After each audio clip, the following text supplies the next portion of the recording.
This time last year, just 14 hours after the country moved from Alert Level 3 to Alert Level 2, Finance Minister Grant Robertson delivered what was widely dubbed the recovery budget to Kiwis reeling in the wake of a nationwide lockdown. This time around, it's expected to be a more balanced affair, at least in comparison to the billions of emergency spending deployed last year. Robertson has signalled that a better than expected economic performance in the past 6 months means he does have some money for new spending. But he's also flagged plans for reducing the debt track and narrowing deficits. We'll cross to our Deputy Political Editor, Derek Cheng in Wellington, for all the key announcements as soon as the embargo breaks at 2 p.m. Then we'll be going to Grant Robertson as he delivers his Budget 2021 speech to Parliament. At its most basic, the budget is a document that outlines government spending plans for the next 12 months. It also offers an outlook for spending over 4 years. This lays out how much the government expects to take in through tax, revenue and investment, and how much it expects to spend.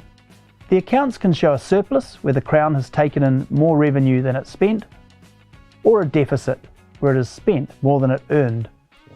Budgets are a political battleground because they reveal the choices the government is making about how much to tax, how much to borrow, how much to spend, and where it will be spent. Prior to COVID-19, for the 2018-2019 year, the biggest areas for spending were social welfare with 34 billion, health with 18.7 billion, and education with 15.3 billion. COVID changed all that, with the government borrowing 60 billion more to fund policies like the wage subsidy and other targeted support initiatives. Budgets aren't what they used to be in the 1970s and 1980s. Back then, the public watched with bated breath for tax announcements, then queued to buy petrol, cigarettes and alcohol before price changes took effect at midnight.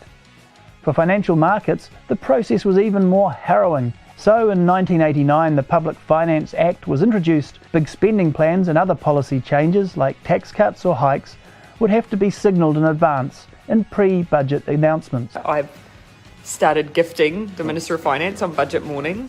Hi. I'm hoping you don't have cheese roll hands. I do not have cheese roll. Financial markets will factor a new debt track into their outlook for interest rates and inflation. There's no question, the budget is still a very big deal. And these things can have a very real effect on our lives in terms of mortgage rates and the cost of living. These days, budgets are more of a political exercise. Governments typically save 1 or 2 big spending announcements to unveil on the day. Welcome to the Herald newsroom for the Budget 2021 special. We are live and counting down, waiting for pretty much just for our Deputy Political Editor Derek Cheng to get in place and give us the news on what we get from Grant Robertson, Finance Minister, this afternoon. A lot of expectation around his choices. We've had a better than expected economy over the past 6 months, so he has some choices to make about how much he spends and how much he attacks that debt mountain. That leaves him open, of course, to the attacks from both sides, left and right, as he sort of heads down what he's called a very balanced path, a centrist approach. He said he won't apologise for that, but you know, what's going to be interesting to see is if he's got 1 or 2 surprises up his sleeve to keep people happy on in the core of his party base on the left. A lot of expectation around a focus on child poverty and welfare. But at the same time, we'll be keeping in touch with financial markets and letting you know later on how the whole debt track situation has gone down. And we should get a read on that from things like the New Zealand currency shortly after the budget.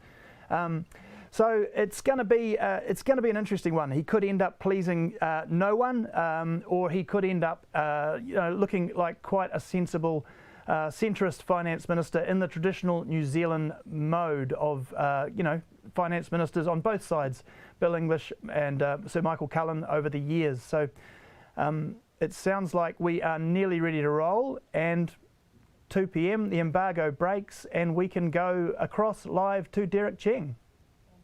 So in previous budget lockups, we have had coalition-coloured lamingtons to keep us from starving. This year, we've only got the red ones to symbolise Labour's parliamentary majority, free of the coalition shackles. So what have they delivered?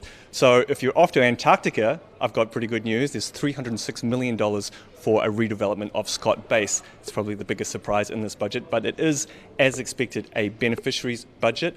There's a $3.3 billion boost over 4 years to lift budgets by between $32 and $55 a week. And that is expected or projected to bring 33,000 children out of poverty. This is probably not nearly as much as poverty advocates were hoping for, but as Grant Robertson told us, this is the biggest lift to benefit levels in a generation, and it is righting the wrong, in his words, of the mother of all budgets, which was 30 years ago. We're also expecting some out of Maori housing specifically. There's $380 million for 1,700 Maori-owned and Maori-repaired homes for Maori specifically. There's also $350 million ring-fenced from the earlier housing fund that was announced in March. Infrastructure, the other big ticket, $57.3 billion over 4 years. That is expected to drive growth. Growth numbers are expected to increase to 2.9%. Treasury also forecasts house prices to almost completely stagnate next year. Forecast growth next year only at 0.9%. The other big thing was climate change. Here the expected pot, or all eyes were on the size of the pot to implement the Climate Change Commission's final recommendations, which are soon expected in a couple of weeks. We have $19.7 million for that, but there's also $3 billion over 5 years to be redirected out of the ETS. So some numbers for you. We've got expected net core crown debt to peak at 48% of GDP in 2023. We're not expecting a return to forecast until 2027, and even then it's only at 0.1% of GDP. Unemployment peaking at 5.3% in September this year, and then expected to fall again. And as I said before, economic growth going up to 2.9% in June this year, and then boosting up to 4.4% by 2023. The COVID Response and Recovery Fund, the $62 billion war chest that the government has, it is now all the way down to $5.1 billion. It's questionable whether there's enough in there to withstand the shock of another outbreak. We need wage subsidies to come out of that, business support, things like that. We are also looking to see when the borders will reopen. There was a signal among Treasury documents that a significant opening of the borders is expected next year. This was downgraded from a full opening from next year. So we're still waiting to see. Grant Robertson sort of caveated all these numbers with a lot of uncertainty still and volatility in the ongoing pandemic. And we will need to see what happens in those spaces. With health, education, the main thing in health was $200 million for Pharmac. That was part of a Labour election promise. There was also a promise to double the number of cochlear implants. So now we'll just go, we'll cross live to Grant Robertson in the House where he's delivering his speech, where we will see how often one person can use the term balanced approach in one single speech.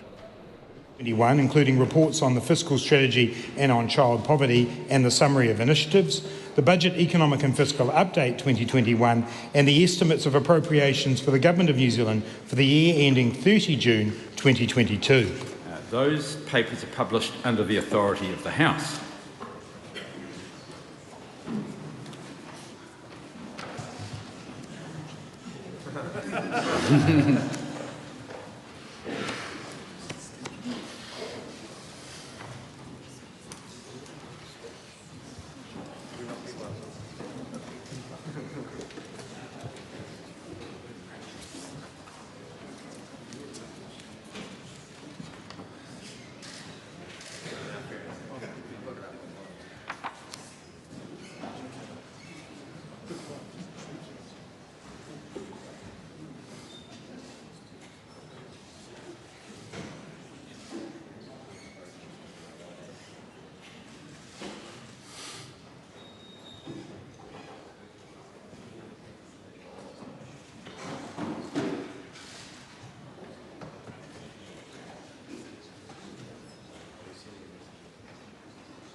2021-22 Estimates Bill, introduction.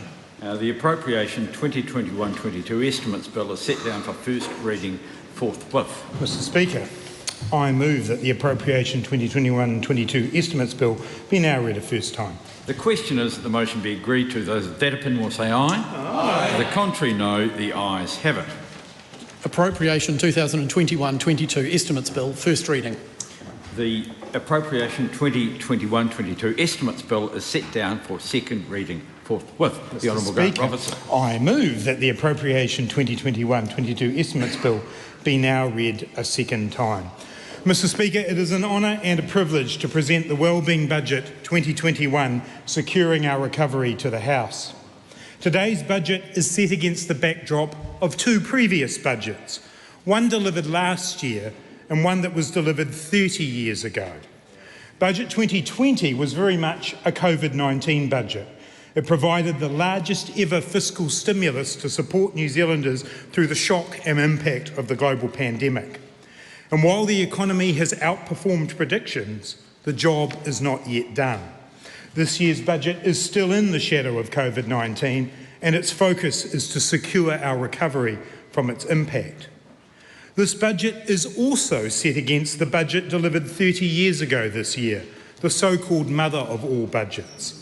It was the budget that finalised the benefit cuts, which introduced the idea of hospitals being replaced by Crown Health enterprises, that set in motion interest-bearing student loans, and that welcomed the passing of the Employment Contracts Act.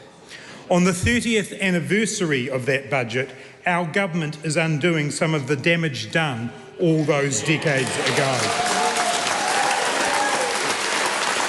Mr Speaker, in recent weeks we have released the details of fair pay agreements to lift wages and conditions across the industries where some of our lowest paid people work.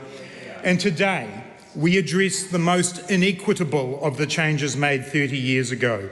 We will restore dignity and hope for those lowest income New Zealanders by righting the wrong of those benefit cuts and by boosting main benefits by up to $55 per week.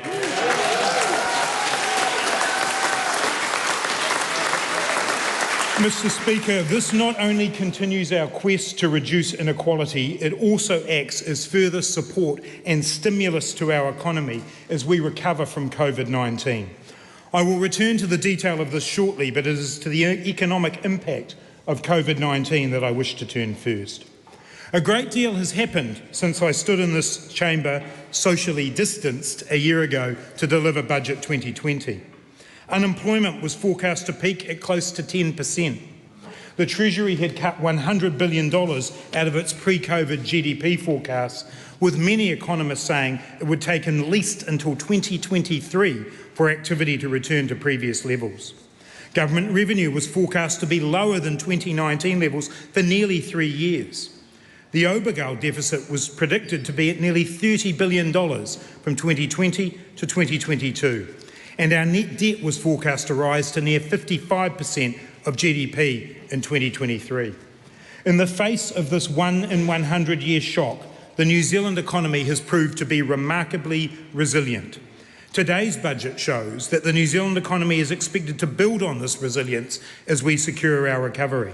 Unemployment is forecast to go back to 4.2%, and an extra 221,000 people will enter employment over the next 4 years. Mr Speaker, GDP growth will rise from 2.9% this year to 4.4% in 2023. Exports are forecast to grow, on average, by 5.8% over the next 4 years. Business investment is forecast to grow at nearly 6% a year. Wage growth at nearly 3% a year will outpace inflation, meaning more money in Kiwis' back pockets. Our stronger economy also means stronger government books.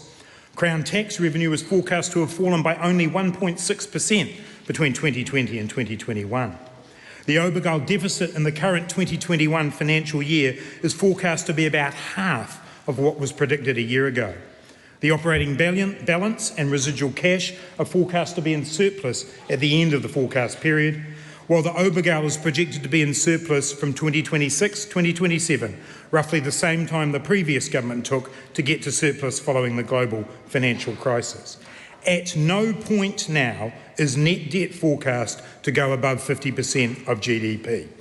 While the headline numbers show a peak of 48%, looking through the impact of the Reserve Bank's funding for lending program, net debt is forecast to be 41.4% in 2025. New Zealanders can be proud of our response to COVID-19. It's been recognised around the world as not only a successful, science-driven public health response, but also as a strong economic response. In February, Standard & Poor's Global Ratings gave New Zealand the first credit ratings upgrade of any sovereign since the pandemic, and the first for New Zealand since 2003.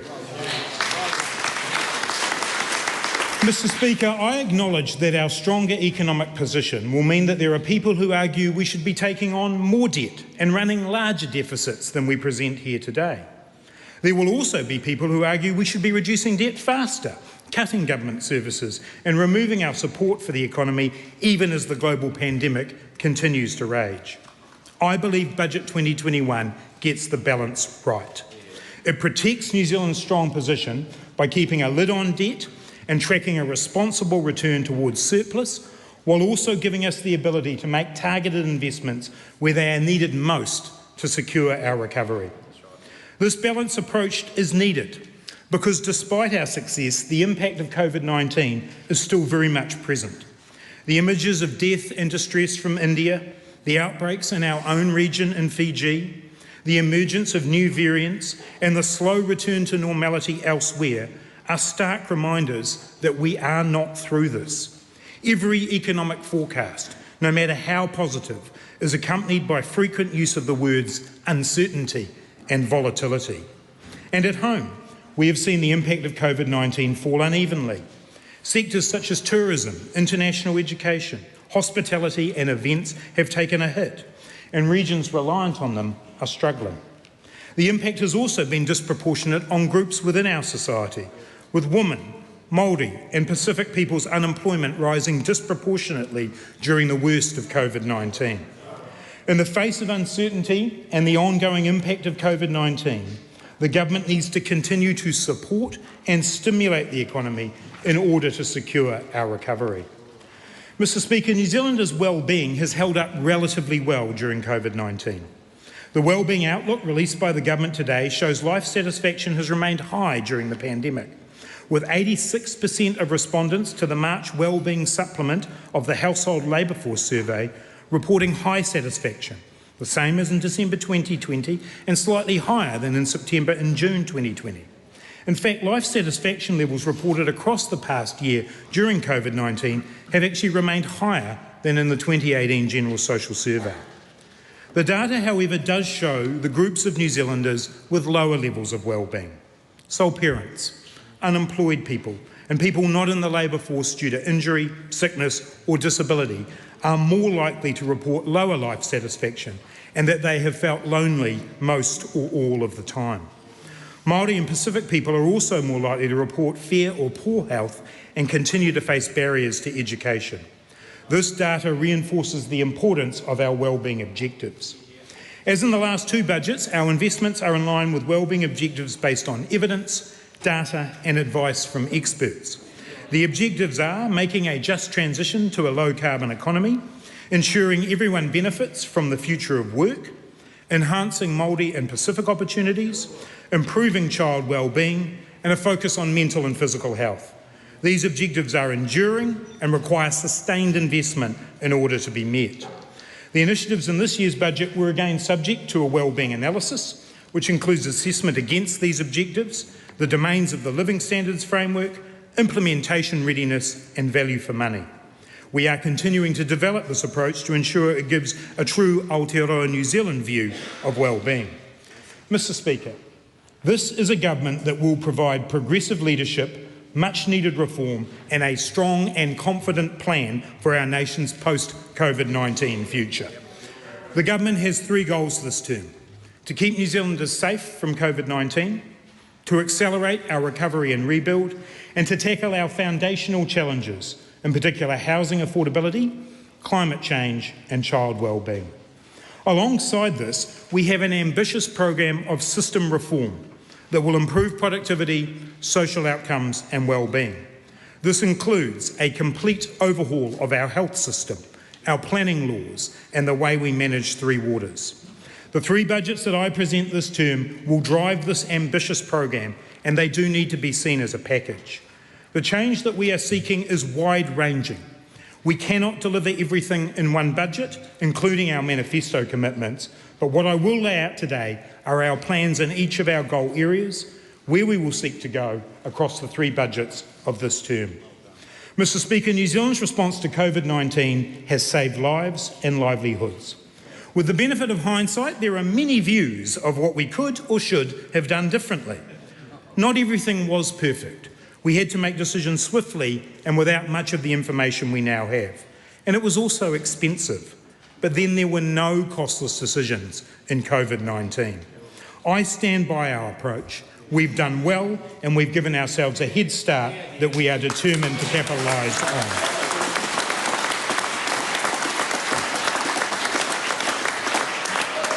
Now is not the time to be complacent. Many countries around the world continue to have third and fourth waves of COVID-19. New variants are testing the health systems and responses in many places. Even where there have been successful responses in places such as Vietnam and Taiwan, there have been significant recent outbreaks and restrictions. We need to continually adapt ourselves to the impacts of the virus and to building our defences against it. First and foremost in that is our vaccine program. We have allocated just under $1.5 billion to the COVID-19 vaccine and immunisation program, including just over $1 billion for advanced purchase agreements for vaccines and $357 million for the immunisation program, along with funding to support the provision and delivery of the vaccine in the Pacific. We have made a great start towards our goal of vaccinating all New Zealanders who wish over the age of 16 free of charge by the end of the year. We will continually update this program, and there is scope in the COVID-19 Response and Recovery Fund to increase spending if needed, including for expanding the program to those under 16 if the scientific evidence supports doing so. We are also continuing to invest in our managed isolation and quarantine and other border facilities. As recently announced, we've opened up 500 places every 2 weeks to support more critical workers to come to Aotearoa, New Zealand, including through the Regional Seasonal Employer Scheme and for cohorts of international students to return here. The CRRF has continued to be a useful tool to support our response to COVID-19 and to manage it from a fiscal perspective as well. We are now moving more into the period where it has been used to support the recovery, as seen in a number of initiatives in this budget. However, we have still maintained a buffer of just over $5 billion to support New Zealand in the now more unlikely event of a resurgence of COVID-19 that would lead to increased alert levels. It remains the responsible and precautionary thing to do. Mr. Speaker, we are also taking steps to reconnect ourselves at a people-to-people level with the rest of the world. The Trans-Tasman and Cook Island bubbles are important steps forward. And as the Prime Minister said last week, we will continue to look for opportunities to add other countries to this list when it is safe and appropriate to do so. We've also learned lessons from COVID-19. One of those is that just as occurred after the Canterbury earthquakes and the GFC, the government found itself having to put in place ad hoc measures to protect the incomes of New Zealanders who had lost their jobs. We did this with the COVID-19 income relief payment. At the urging of Business New Zealand and the Council of Trade Unions, we have committed ourselves to the development of a social unemployment insurance scheme. Many countries around the world have such a scheme. We are investigating an ACC-style scheme that would provide 80% of income for a fixed period of time with minimum and maximum caps linked to training opportunities. This proposal has been developed by a tripartite working group with Business New Zealand and the CTU, and public consultation will occur later in the year. Mr. Speaker, Budget 2021 is a recovery budget. Our strong economic response over the past year has given us an opportunity to push on with an investment to create jobs and address long-term productivity issues in the economy. In this term of government, We have a clear and simple goal: to diversify and lift the value of what we produce and grow the range of places we sell our goods and services to. To do this, we are developing industry transformation plans across 7 areas of our economy where we believe we can get a global competitive advantage, or where an industry sector needs to undergo transformation to significantly increase its level of productivity. These are in advanced manufacturing, agri-tech, food and beverage, digital, construction, tourism, forestry and wood processing. These plans see an engagement with all stakeholders in the sectors so that the outcomes are well informed, aspirational and achievable. Underpinning this is an investment in our research and development and export promotion. In Budget 2020, additional resources were provided to New Zealand Trade and Enterprise to boost our in-market and online presence as the world begins to recover from COVID-19. 2 years of funding remains in this allocation. The Government is also committed to continuing to prioritise the negotiation of free trade agreements with the European Union and the United Kingdom, and Trade Minister Damien O'Connor will soon travel to the Northern Hemisphere to further advance our case with these jurisdictions. Mr Speaker, the centrepiece of investments to lift productivity in Budget 2021 is a $57.3 billion program of infrastructure spending in the period 2021 to 2025. This includes a $4 billion boost to the multi-year capital allowance, taking it to $12 billion over the 4-year period. Across the 4-year forecast period, there will be $10 billion of investment in roads and public transport projects through Waka Kotahi, $5.6 billion in education, including an additional $634.1 million in Budget 2021 for classrooms, and a further $700 million for District Health Board capital investment, taking the spend in that area across the 4-year period to $6 billion. Mr Speaker, this investment will create jobs, improve productivity, strengthen communities and make a significant dent in the infrastructure deficit that has built up over decades in Aotearoa, New Zealand. We will continue to work with Te Waihinga, the Infrastructure Commission, to improve the efficiency and effectiveness of this spend and to seek opportunities to partner with local government, iwi and the private sector to deliver quality infrastructure to support well-being. Budget 2021 continues our significant investment in rail. A total of $810 million is allocated to purchase new locomotives and wagons and upgrade existing stock, adding to the more than $4 billion we put into rail over the last term of government.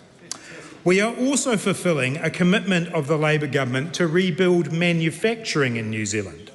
The rail allocation includes $85 million to build a local wagon assembly facility at the Hillside Workshops in South Dunedin.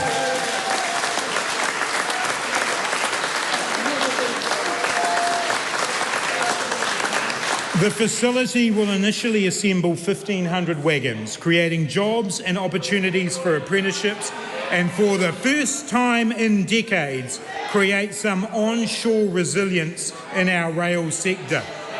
In addition, Budget 2021 also provides the final stage of investment for a new South Island mechanical maintenance hub to be built at Waltham and Christchurch, creating around 300 jobs through its construction. Budget 2021 also funds a $306 million redevelopment of Scott Base to ensure our presence in Antarctica is safeguarded. And this will support up to 700 jobs over the 6-year time frame of its work. Mr Speaker, a critical element of improving productivity is increasing the skills of our workforce. One of the major success stories of our economic response is the investment in apprenticeships and targeted trade training. Since we made them free from 1 July last year, we have seen more than 100,000 people take up that opportunity, including 57,000 apprentices. In addition, the Apprenticeship Boost program has supported nearly 11,000 businesses to retain their apprentices to complete their qualifications. That program is continuing, and today we add to it. Budget 2021 extends the training incentive allowance from Level 4 to Level 7 qualifications. This will mean that 16,000 sole parents, disabled people and carers will have financial support to get degree-level qualifications. The budget continues investment in our reform of vocational education with $279.5 million to create a unified funding system that will see more New Zealanders get the skills and training they need to improve our productivity. The budget also funds other active labour market programs, such as the further expansion of the Tupu Aotearoa program to support around 7,500 Pacific peoples into employment, training or education. Mr Speaker, small and medium enterprises are the heart of job creation in New Zealand. Through COVID-19, the government has provided significant support to SMEs, including billions through the wage subsidy scheme, $1.7 billion of low-interest loans through the Small Business Cash Flow Scheme, and $50 million in advisory support for businesses across the country. Budget 2021 builds on this, with funding for a digital skills training program for up to 60,000 small businesses. One of the main messages from small business in the wake of COVID-19 was the importance of having the knowledge and the tools to compete in a digital world. The government is also supporting advisory services to help 30,000 businesses create digital business action plans. Many of our SMEs are in the tourism sector that has been the hardest hit by COVID-19. We've recently announced further support of $200 million to drive a recovery and reset of the sector. There is a particular focus on the hardest hit regions of Kaikoura, Mackenzie District, Queenstown Lakes, Fiordland and South Westland. This package also commits $15 million to support Maori tourism operators, which will be deployed by New Zealand Maori Tourism. Budget 2021 also establishes the new Regional Strategic Partnership Fund, as committed to in Labour's manifesto. Mr Speaker, as I noted earlier, the government is undertaking some major reforms over this term of government that will accelerate our recovery. Reform of our planning system is long overdue. It has become confused, inconsistent and unclear for almost all participants. Led by Environment Minister David Parker, the government has embarked on a once-in-a-generation project to reform our resource management system so that it is fit for purpose, and the budget invests $131.8 million to see this reform through all its stages. Alongside this major reform exercise is the Three Waters program led by Local Government Minister Nanaia Mahuta. Budget 2021 allocates a further $296 million to fund the costs of the creation of new entities to effectively, equitably and efficiently manage water infrastructure and provide New Zealanders with safe supply wherever they live. The government is committed to water remaining in public ownership, with local authorities, communities, iwi and others playing a central role. We're making good progress on this work and expect to make further announcements on the details and further support for the program in the coming months. Mr Speaker, securing our recovery also requires a substantial investment so that the basic well-being needs of New Zealanders are being met and that we have world-class public services. At the centre of this in Budget 2021 is a record $4.7 billion increase in operating investment into health over the forecast period. The total expenditure on health in the next financial year is $24 billion, some 45% higher than was spent by the national government in its last year in office.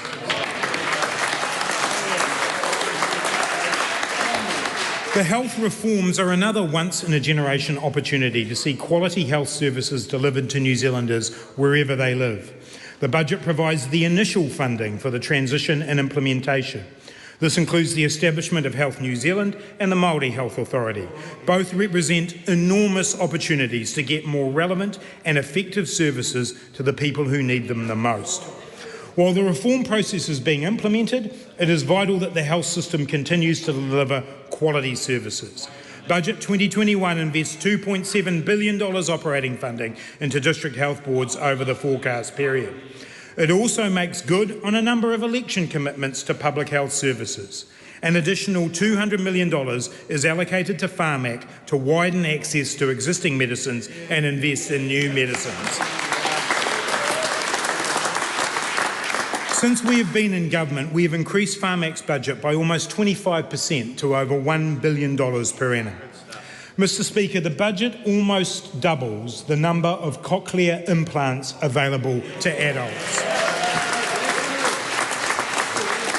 For those who receive these implants, it is a life-changing experience that can improve family and whānau and work life. There is also a boost for health services for the Pacific community to implement the Ola Manuia Action Plan, further additional funding for air and road ambulances, and the rollout of the bowel screening program to the last remaining 6 DHBs. This is in addition to the previously announced funding for cervical and breast cancer screening. Mr Speaker, Budget 2021 makes significant investments in education, including the already announced $170 million to take important steps to pay parity for early childhood teachers not in kindergarten settings. The budget also commits to funding to implement the system reform that Education Minister Chris Hipkins started last term. This includes a new Education Service Agency and a flexible fund to support schools to identify and develop local solutions to meet the needs of learners. More than $110 million will support the development of the national curriculum, including a new curriculum centre. There's funding to complete the National Certificate of Educational Achievement Change Program and to increase the number of students receiving support from the attendance service to provide intensive support to those learners at risk of engaging. And an $11.6 million allocation will expand the highly successful Reading Together and Duffy Books and Homes schemes. Mr Speaker, educational opportunities for Māori and Pacific learners are also given a boost in Budget 2021. Over $150 million is allocated to support Māori education, including for boarding schools, lifting the pay of kohanga reo teachers and expanding Māori medium education. There is also a lift of $20.8 million to support Pacific bilingual and immersion education. Mr Speaker, it is essential that the recovery from COVID-19 is one that addresses inequality. Recessions typically see already marginalised groups made worse off, and there's evidence that this has occurred in Aotearoa, New Zealand, in the wake of COVID-19. Budget 2021's boost to main benefits is designed to reduce inequality, at the same time as providing further stimulus to the economy. For too long, the incomes of those who receive income support from the government have been too low. The government established the Welfare Expert Advisory Group, who made a clear argument for change. Over the past few budgets, we have made significant moves to improve the well-being of those receiving benefits. The Families Package, including Best Start, the winter energy payment, plus $25 per week to increase main benefits as part of the initial COVID-19 response. We also made the critical decision to index main benefits to wages in Budget 2029. Today, we are announcing the biggest increases in main benefit rates for more than a generation.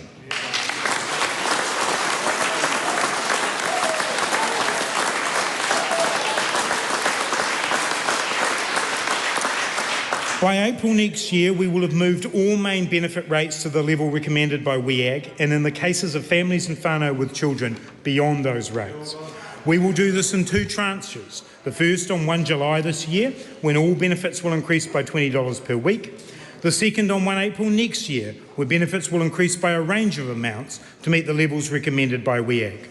Student support payments for both allowances and loans will increase by $25 per week from 1 April next year as well. Mr Speaker, these changes will make a significant difference to the well-being of our lowest income earners. For a single job seeker 25 years or older, they will see a $48 per week increase as a result of the changes in this budget. The total increase for them from changes implemented since we came into government at the end of 2017 is $86 per week, representing a 38% increase in support. For a job seeker couple without children, they will see their support increase by $55 per adult as a result of this budget, $77 more since 2017, representing a 40% increase. Budget 2021 also funds the announced changes to abatement rates that will allow those receiving benefits to earn at least $160 a week before their benefits are affected. This is the equivalent of 8 hours at the minimum wage. We know that undertaking some work is an important step for people re-entering the labour market, and we are now providing far better incentives to do so. Mr Speaker, I want to recognise the work of the Prime Minister and the Honourable Carmel Sepuloni in this package. Increases in main benefit rates will have a stimulatory effect on the economy. At a practical level, the stimulus will be felt in local businesses because we know that those on main benefits will spend in the communities in which they live. But for me, Mr Speaker, this is primarily a moral issue. I recently watched a documentary about the reforms pushed through in the late 1980s and early 1990s in New Zealand. One person in that documentary made the comment that New Zealand would likely be paying the price for the cuts made well into the next century. Well, more than 20 years into this century, that person has been proved disturbingly correct. Levels of hardship and deprivation have grown, with some periods of plateau over the decades. The intergenerational effect on well-being has been enormous. Even in the constrained circumstances caused by the level of debt we've taken on to get through COVID-19, we have an obligation as a relatively wealthy nation not to accept the levels of inequality that are present in our society.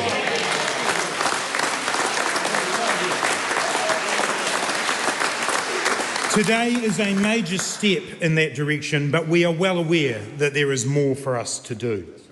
Mr Speaker, the government is committed to tackling the foundational challenges in our economy and our society in this term of government. In particular, we're focused on making significant progress in three areas: housing affordability, child wellbeing and climate change. And these will be a focus across all three budgets this term. It is the government's goal that all New Zealanders have warm, dry, safe and affordable housing to live in. We've invested significantly towards this goal over recent budgets. The government is on track to deliver on our promise of over 18,000 new housing places, public and transitional, by the end of 2024. To date, since we took office in 2017, we have delivered 7,631 net new housing places, of which 5,848 are brand new builds. We have a fully funded public housing program right through to 2024. We also have 1,005 transitional housing places at February this year to provide urgent support to those most in need. In March this year, we announced a comprehensive package of measures to address both demand and supply issues in our housing market. In today's budget documents, the Treasury estimates that annual house price increases will peak this year at 17% before dropping in the 2021-22 year to 0.9% as a result of both the government's interventions and macro-prudential tools such as LVRs. This is a sharp adjustment, but a very necessary one. The government's concern is not just that house price growth was unsustainable, but also that the balance was too much in favour of speculators and investors and away from first home buyers. Our interventions to remove interest deductibility and increase the bright line test were focused on this goal. On the supply side, it is essential we build more houses, and in particular affordable houses and houses to rent. The reforms in March establish a tax incentive to build, with both the bright line extension and the removal of interest deductibility not applying to new builds. In today's budget, we have appropriated the funding to establish the $3.8 billion Housing Acceleration Fund. This is a critical fund to ensure that the infrastructure is in place to make land build ready. It is the #1 issue identified by councils and developers. The budget also invests $380 million in Maori housing through the initiative Whai Kāinga, Whai Oranga. Mr Speaker, we know that Māori are far less likely to own their own homes. In 2018, the Māori home ownership rate, including family trusts, was 31%, whereas for the total population, the rate was 52%. We have a responsibility to address this inequity, and today's announcement makes an important start. To support the building of new homes, we have ring-fenced $350 million of the Housing Acceleration Fund to provide infrastructure to support this program. Budget 2021 also provides Kāinga Ora with substantial resources to acquire land and over $133 million to carry out its urban development functions, and it funds the increased support within first home products announced in March. Ongoing and sustained investment in housing is required to ensure that there is affordability for all. Mr Speaker, the budget is being delivered just under 2 weeks ahead of the planned release of the final report of the Independent Climate Commission. The draft of the report of the Commission makes sober and essential reading. It lays out the scale of the task for Aotearoa New Zealand to meet the emissions reductions required to meet our zero carbon targets and our Paris Agreement commitments. Given the timing of the Commission's report, while this budget takes some important steps forward, it will be in budgets 2022 and 2023 that we will see further commitments being made. In recognition of that, I am announcing today that it is my intention that from budget 2022 onwards, we will hypothecate or recycle the revenue generated from the emissions trading scheme into emissions reductions programs.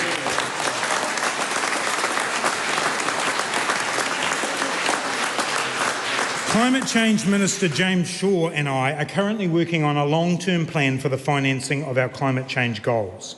My view is that the current way in which budgets are required to be produced makes it difficult to make the sustained and long-term investments needed to fix an intergenerational, multifaceted, complex problem like climate change. We will report back to Cabinet before the next budget process gets underway on our proposals on this work. In this budget, we have allocated significant resources to help shift the dial on emissions reductions. $300 million has been allocated to the New Zealand Green Investment Finance Limited, the investment vehicle established in the Labour Green Confidence and Supply Agreement in our last term in government. This is a quadrupling of the funding available. We will be asking NZ GIF to have a particular focus on decarbonising public transport and the waste and plastic sectors in using this new investment to reduce emissions. Budget 2021 also establishes a $302 million TAD contingency to implement a regime to incentivise the uptake of low emissions vehicles.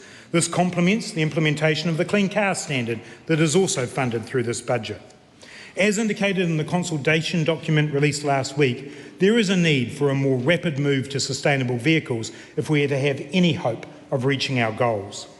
Other initiatives in Budget 2021 that contribute to our climate change program include $67.4 million to implement the Carbon Neutral Government program, the extension of the Warmer Kiwi Homes program for another 47,700 homes, more support for the Low Emission Vehicles Fund, and more support for businesses to transition to low emissions energy.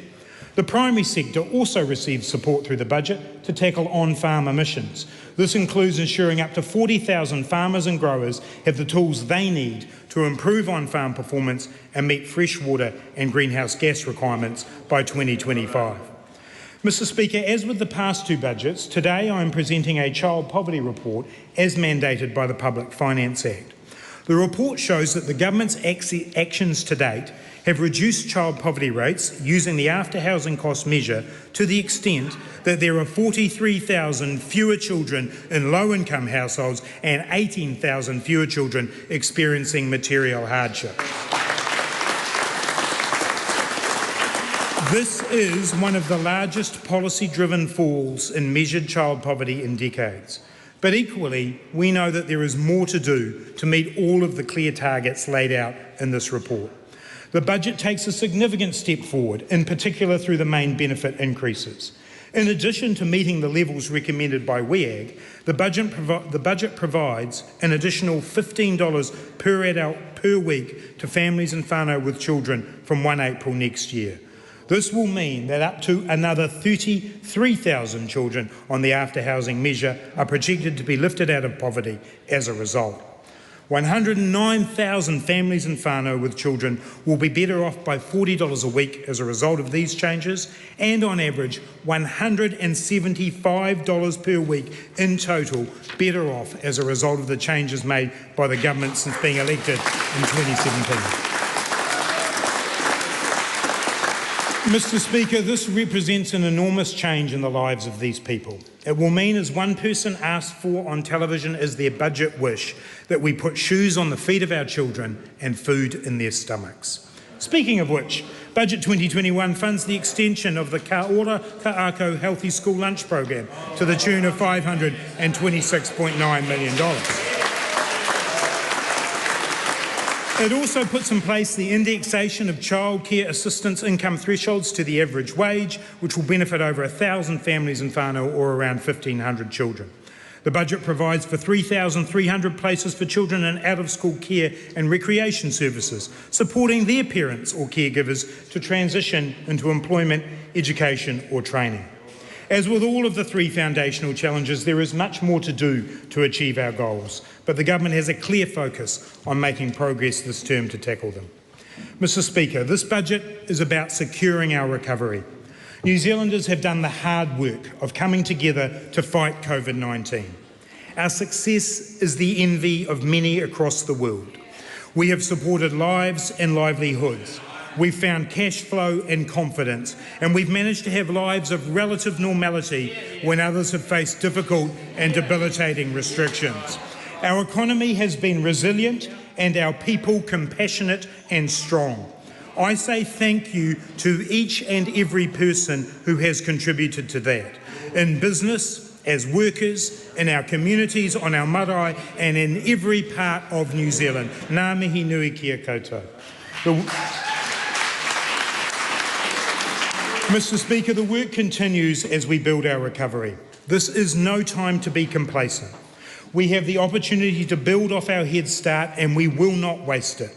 Our approach will continue to be a balanced one, investing where it's needed the most, while keeping a careful hand on the books to keep a lid on debt and look out for future generations. A year on from the 2020 COVID-19 budget, we are well positioned and ready to tackle those long-standing challenges and take new opportunities. We are also here to right the wrongs of 30 years ago, to give each and every New Zealander hope and dignity. We owe each other nothing less. As we have often said to one another over the last year, he waka eka noa, we are all in this together.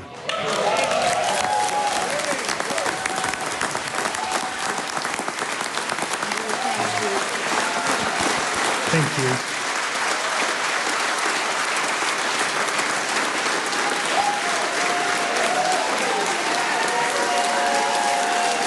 Order. All right, welcome back to the Herald newsroom. We're going to get straight into some reaction here. Obviously, the big ticket item in the budget for 2021 is that $3.3 billion spending to lift beneficiaries' payments. But there are some other pretty interesting financials there that are going to have a big impact on our economy in the next few years. With me from the business team, I have business editor Duncan Bridgman and Jamie Gray. Duncan, what did you make of some of those numbers? Well, it's certainly a different picture than what we saw this time last year. It's a lot rosier as far as the Treasury forecasts are concerned. We're talking now about the economy growing at 2.9% in the year to June. That had previously been forecast at 1.5%, so there's certainly a big lift there. And I think, New Zealanders are really fortunate that we have had a more resilient economy, and we've been able to sort of come out of the coronavirus crisis in better shape than many had expected. There is some unemployment on the horizon. We're tipped to peak at 5.2% in this June year, but it'll come back to about 4.2% in 2024. And looking at the debt position, much better than previously thought. We're saying now about 48% of net core crown debt in the 2023 financial year. That had been picked at 52.6%, so we're coming down. And this time last year the talk was we'd be in deficit for a long time. I think some comment was as far as the eye could see. Whereas now 6 years possibly we'll be back in surplus. So it's certainly a better picture now. So that's quite positive. I mean, the markets had anticipated a bit of this in terms of him, finding a middle path, spending and paying down debt. How did they react today, Jamie? You have to say slightly disappointed. The size of the bond tender program has come back by 10 billion, and in the market they're expecting it to come back by 20 or 30 billion over the forecast period. And that's a reflection of the Treasury's forecasts being pessimistic in terms of the market's expectations. So obviously the forecasts are a bit pessimistic front. There's less money coming in, and the greater the need for borrowing. So still a very hefty borrowing requirement in the years out to 2025. So the markets had kind of bought this line that he was going to be very sensible with the money, which had been emphasised a lot. And then maybe in that case, do we interpret this as he's put the weight down a little bit on the spending side, in the final wash-up? I think it's just probably more like he's playing very safe. These forecasts are very conservative, very. There's no room for error, I suppose, and perhaps he's just trying to make sure that people don't get ahead of themselves. But certainly, people were expecting a reduction in the bond tender program, but it's not by as much as people had expected, and that's resulted in a slight lift in bond yields. And so, what does that do to things like? I mean, does that have an impact on our interest rates and our dollar? Not really, no, I don't think so. The dollar didn't move, right? So that means he's probably got that about right. No, it's there's not too many sort of bad surprises in there, but like I say, just the forecasts are slightly more pessimistic than many in the market had expected. Sure. So Duncan, what do you think business is going to make of this? I mean, the reaction's just starting to come in, and obviously centrist path, you're going to be beat up from both sides, but they probably weren't expecting a lot. No, that's right. I mean, and it is pretty much as expected. I think that the finance minister's probably leant a little bit more on the spending front, in terms of the benefits and in terms of the housing initiatives and things like that. Infrastructure is interesting. There has been a bit of a boost there, and I guess the stronger than expected government books have allowed that. So we're talking now over 4 years, nearly $60 billion worth of Crown spending on infrastructure. Now, of course, the problem is the capacity to get those infrastructure jobs. That's right. That gets a bit political. Do we believe that they're going to be actually able to get these things built? That's right. And business is certainly sceptical. But. I mean, I think on business minds is kind of almost a different theme running here. We've got concerns around inflation now starting to creep in around the world, and and what impact that's going to have on interest rates.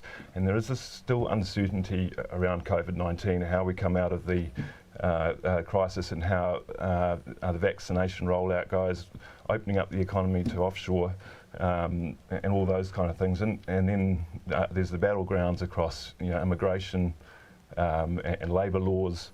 And what we're seeing now from businesses, when you talk to them, one of the biggest issues they have is, getting staff, getting quality employers to sort of help them get through this, and also drive growth. And looking at the budget, is there enough growth initiative in here to, chart a path out of coronavirus? Remains to be seen, I think. Yeah, and that inflation issue, Jamie, I know you watch that closely. I mean, the issue is.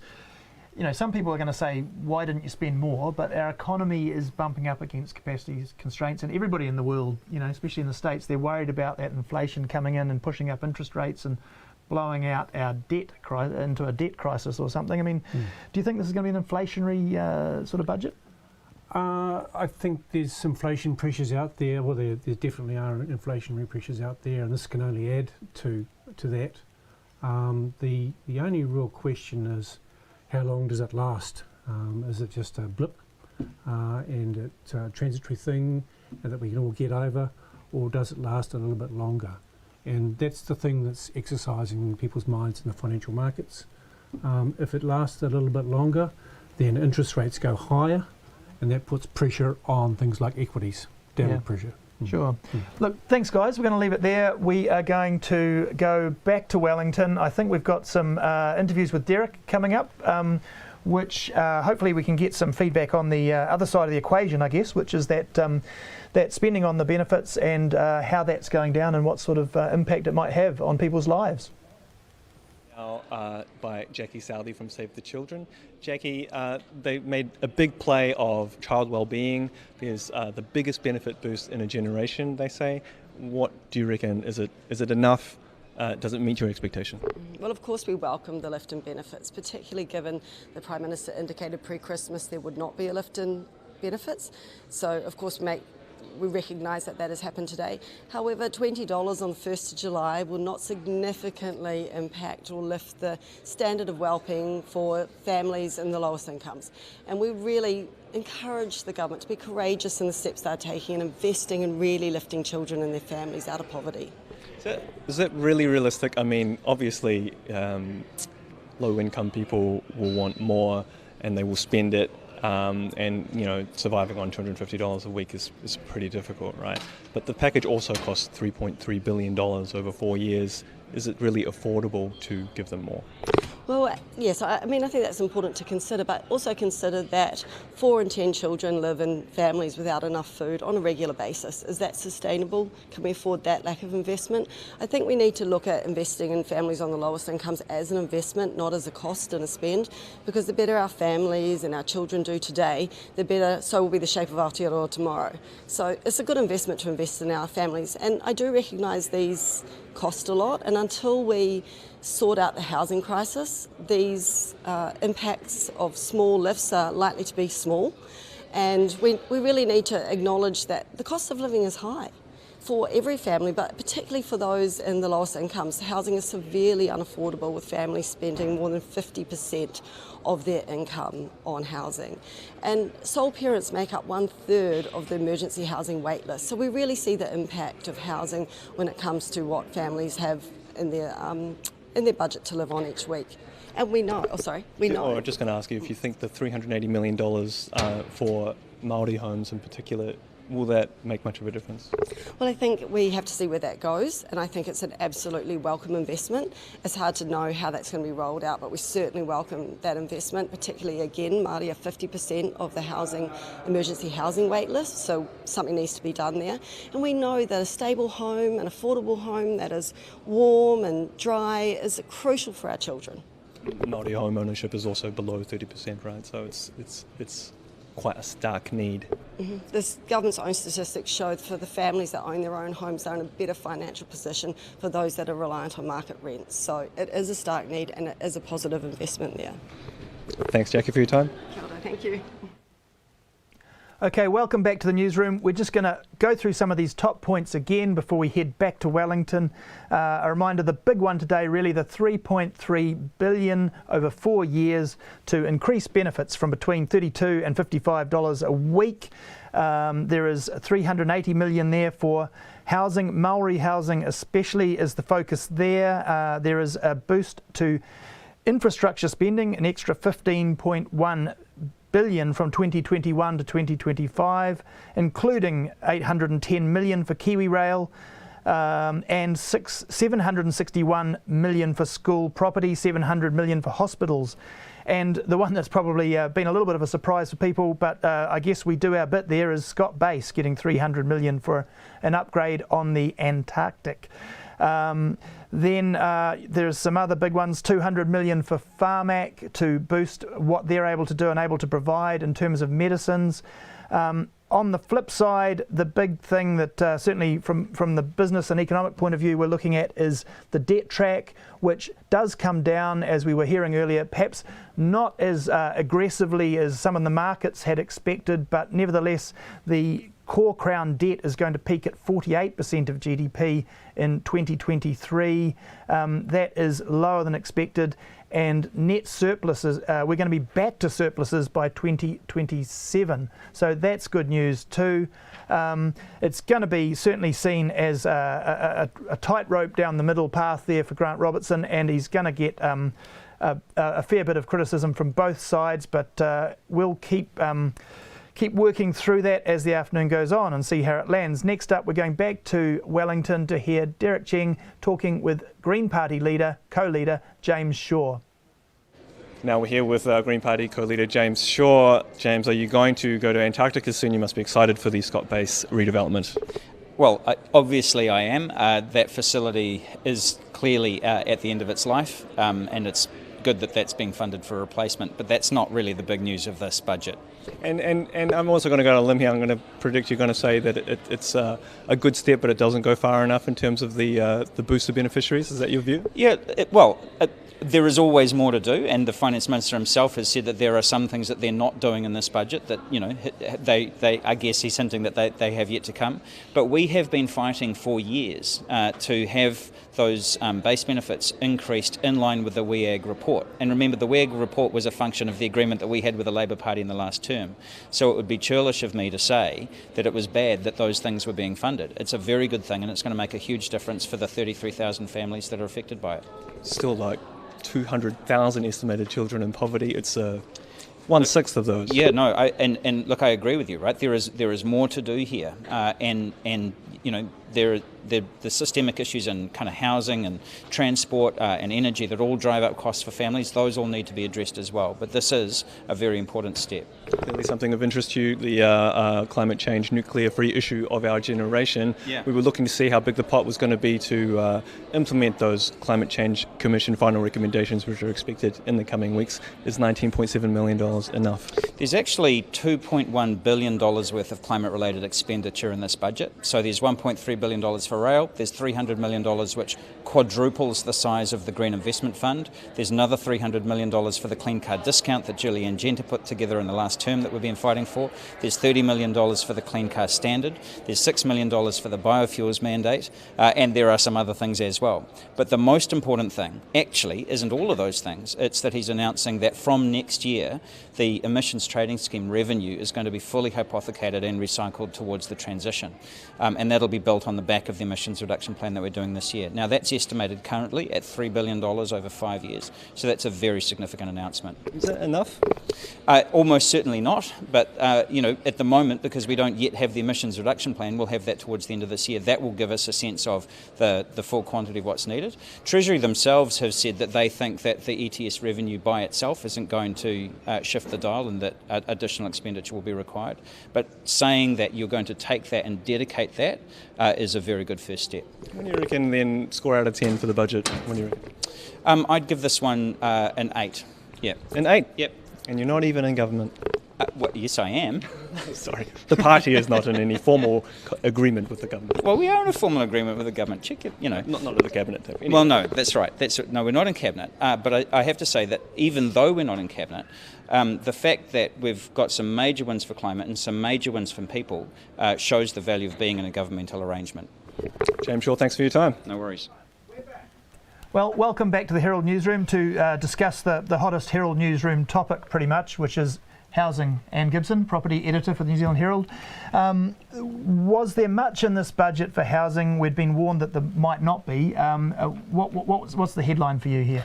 Well, a couple of things. $380 million boost for Maori housing, which I think is significant. Now, Megan Woods and Grant Robertson had already signalled that. I'd written a story about 2 weeks ago picking up on all that. So we can't do that. It's not a surprise. But no. just to touch on that, what does that mean? That means they're going to build houses? They're going to build 1,000... Well, they're going to deliver 1,000 new houses, so that's what, $380,000 per house. Papakainga housing, repairs to about 700 Maori-owned homes and expanding support services. But there's something much bigger than that in the budget on housing. Sure. And this is, it's come out today that Treasury is forecasting house price growth by 2022 to be down to 0.9%. Now that is a bombshell, Liam. Yeah. That is a bombshell. That's a big. So what did we have last year? 19.1%, precisely in the year to April this year, according to the latest RINES data, which came out on May the 7th. So they're picking that the regulations that they've brought in, combined with, I guess, we've got closed borders and some pretty good building stats, are going to add up to a flat market. Yes, yeah, exactly. And that's such a huge change. Now, Grant Robertson made the point in his speech on the budget today too that the economy can't be relying on house price growth. That can't be our main driver. That's not the right way to run an economy. So this is precisely what the government had wanted. They're going to get their way on house prices. But of course it's not going to be terribly popular in the streets of Auckland, Wellington, Christchurch perhaps, to see that massive drop. And of course the other question is, do we believe Treasury? Do you think this is going to happen? What's the feeling from other economists? Okay, so I've been to Satish Ranchod at Westpac just a couple of minutes ago, and he's reminded me that Westpac have already released a forecast actually of house price drops. Yeah. So 2 to 4% sort of range, which is pretty significant. I mean, that is a huge turnaround. We are at record levels, so you would expect to see some sort of levelling out. But are we going to get a fall down to 0.9%? Well, of course, there's a bit of a catch-22 for the economy, because then Grant Robertson has to deal with that effect that it has on consumer spending in this country. When the house prices are going up, people feel happy and spend, and that's probably what's driven some of his extra money he's had available in this budget, I guess. Yeah, precisely, the wealth effect you're referring to there, and that is so important when it comes to retail spending, and when it comes to people's confidence generally in their own financial health, wealth, well-being, and of course that feeds so much into economic activity. We already know that. But on the other hand, having a population's 75% of our wealth tied up in residential housing can't be a good thing. There's a lot of impetus here politically, isn't there, for a change as a society. But of course, since 2001, we've become used to this rocketing house price growth. So this is such a huge turnaround, isn't it? Yeah, it would be a big shift, I guess. Do you think? I mean, have they got anything up their sleeve there? Because there was talk about the big announcements were pre-budget around the regulatory stuff, trying to hit demand. So okay, there's 1,000 houses there. Are they going to need to do more to open up supply? I mean, is there going to have to be more coming from the government on this they've already signalled a massive reform in that Resource Management Act area. Now, the Westpac economists and their very gloomy housing outlook, they're actually feeding that into the picture. In fact, somewhat more than those three-pronged reforms that we heard about from the government on March the 23rd, which was, extending the Bright Line test from 5 to 10 years and axing those tax breaks, what Grant Robertson very unpopularly in the landlord sector called tax loopholes. They didn't regard them as loopholes, of course, the landlords. They thought they were entirely, reasonable things to be claiming the interest on, on mortgages as a tax deduction. But of course, that came as a big shock to them. Now, how much that feeds through to the sales and what effect that has on the landlord's buying pattern, we don't really know, because these things are really long term. You can't just tell from the monthly stats. It's too kind of jumpy, it's too all around the place. We really need to see the longer term trend. So we're sort of, we're looking at anything we can at the moment to see if we can see some sort of movement in that pattern with house prices. And what we're seeing, of course, is the opposite to what Treasury, Grant Robertson and Westpac have forecast. We're actually seeing them going up, not so down. They're really betting on these new regulations working. Look, thanks a lot for that, Anne. We're going to go back to Wellington, where I believe Derek is going to have a chat to Andrew Beecroft, the Children's Commissioner, again on that issue of how much impact they're going to be able to make here with those welfare reforms. Children's Commissioner Andrew Beecroft. Commissioner Beecroft, what's your impression of you've been calling for lifts to benefit levels to help with child poverty? Is what you heard today enough? Well, it's certainly, in the context of history, a very significant and important step. Make no mistake. I mean, we're addressing the WEAG recommendations and they're met. We're addressing the Ruth Richardson Motherwell budget slashes. Terrific. And I'm pleased with that. There is a but, I guess, and the but is that there's still children doing it tough now, but equally we're on track for halving child poverty in 2028. So I guess I've got, in a balanced way, hold in tension the reality of child poverty now, with 46% of Pacifica children saying they are living in families that run out of food sometimes or often, with the attainable and realistic ambition of halving child poverty in 2028, for which we're on track. So we're holding both those intentions. So some progress, but not enough. And is it quick enough? Could they have done this last year or even the year before? Yeah, I mean, for some of what's signalled, it's not kicking in until next year. And I wish for the families with children that we're talking about doing it tough, it could be done now. 221,000 people are projected to gain employment over the next 4 years. Unemployment is forecast to fall to 4.2% 2%, lower than National ever got in the aftermath of the GFC, when apparently they called our economy a rock star economy. Our agenda is an economy that is growing. Our strong recovery is expected to continue with annual average real GDP growth of 4.4% in 2023. That puts us back to pre-COVID levels, Mr. Speaker. And importantly, our agenda is to leave no one behind. The changes we have made as a government mean more than 100,000 families will be more than $175 per week better off, and child poverty will reduce.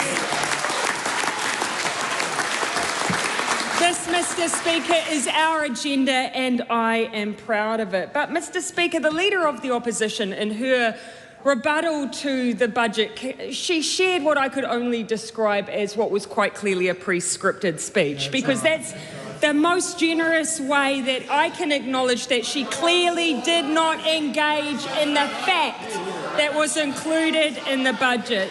The Leader of the Opposition talked about debt. And, Mr. Speaker, that completely ignores the fact that according to Treasury's projection, our debt levels are forecast to be lower than what they had previously been described. And that is because of the decisions and the investments that we made. And as if to make the point, the Leader of the Opposition decided to draw comparisons with Australia. Well, let's do that, shall we? On real GDP, Australia's four-year average is 2.9%, New Zealand's is 3.5%. In employment, by 2024, not only are we currently lower, we're due to finish at 4.2%, they're at 4.5%. Our operating balance is healthier and our net debt is lower.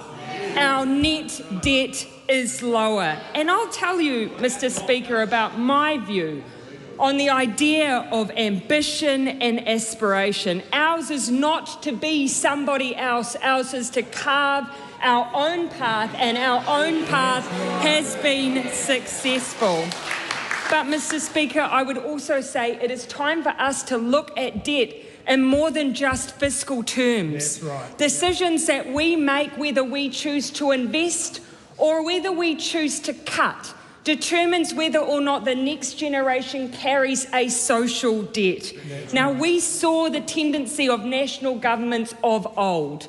The budget in 1991 chose cuts. They chose user pays, and they left a burden of debt that generations have carried for decades. And, Mr. Speaker, we are still paying for that decision.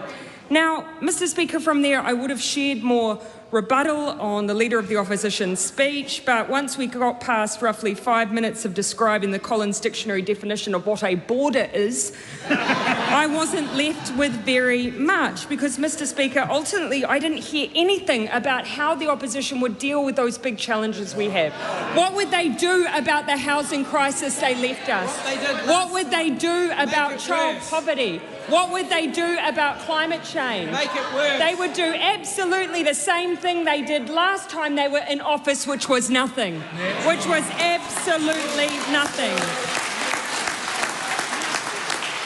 On climate change, Mr. Speaker, yes, they went overseas and they signed New Zealand up to international targets, as they well should, but they never had a plan on achieving them. And now when they stand up in this House, all they tell us is that we need to trust everyone in order to achieve them, trust every sector that's involved. But they have shown a complete lack of trust in one of the most important things, and that is science. Because the science tells us that we cannot wait.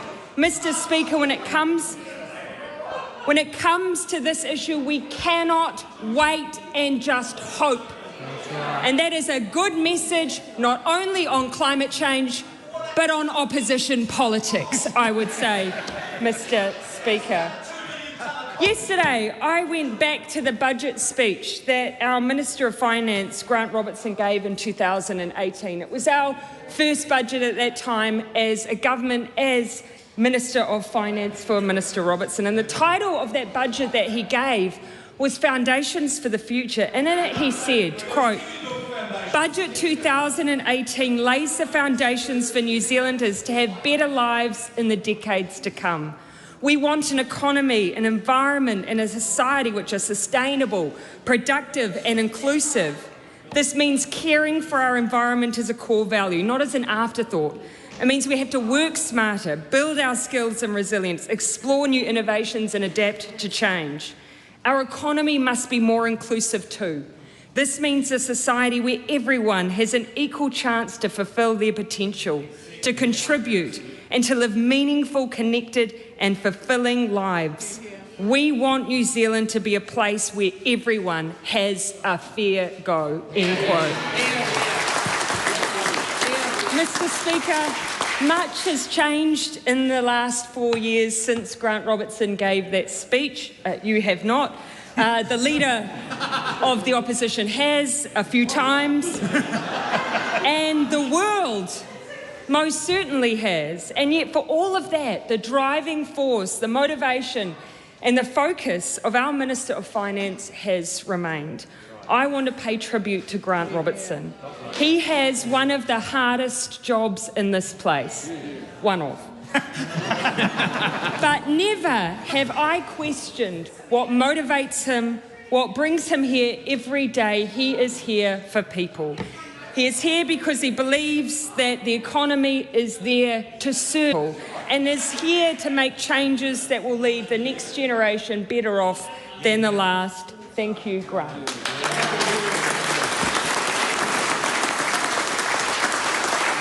Mr. Speaker, it was no accident that that budget at that time was titled Laying the Foundations for the Future. Our intent as a government was to make sure that that budget and everyone thereafter built on the legacy of the last. We have never viewed budgets in isolation because we are not just here to govern, we are here to make progress. Right. And so, in 2017, we cancelled the tax cuts that the then national government had planned. We created the most substantive redesign of support for low and middle income New Zealanders that this country has seen in decades. We introduced the now much loved winter energy payment. We brought in the payment for children called Best Start. We increased the family tax credit and of course we extended paid parental leave. It was a $5.5 billion package and it represented change for New Zealand families and it represented change for children in poverty. But, Mr. Speaker, when we introduced the child poverty legislation and we started working on our targets to halve child poverty over the next decade, it became clear to us that much more was required, and so we kept going. In Budget 2019, we made what the Children's Commissioner has called one of the most significant changes you can make for the long-term health and well-being of our children in poverty, and it was to index benefits to wages. Yeah. And then, Mr. Speaker, and then COVID hit. Some governments might have seen this as a cause for, as I've said, austerity or cuts, but we saw it as a time to invest in our people. That's right. We lifted main benefit rates by $25 a week, the first time we've seen a general lift in benefit rates in decades. The last national government, of course, targeted solely beneficiaries with children. We also made changes to the in-work tax credit in recognition that it would be likely that individuals may lose some of their working hours, and we did not want them to lose that tax credit as well. But as the reports that we released just in the last week have shown, Mr. Speaker, our child poverty indicators show still that there is more work to do. In New Zealand, we currently have 9 measures of child poverty. They are a mixture of relative income measures that tell us how well our children and whānau are doing relative to others. They also include material deprivation measures. They tell us whether or not families have the basics that they need. In the last 2 years, we have seen improvement across all 9 of those measures. Right.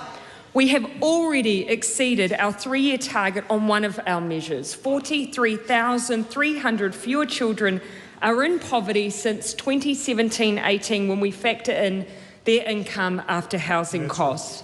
But there is still much more to do. More than 200,000 children live in poverty in New Zealand.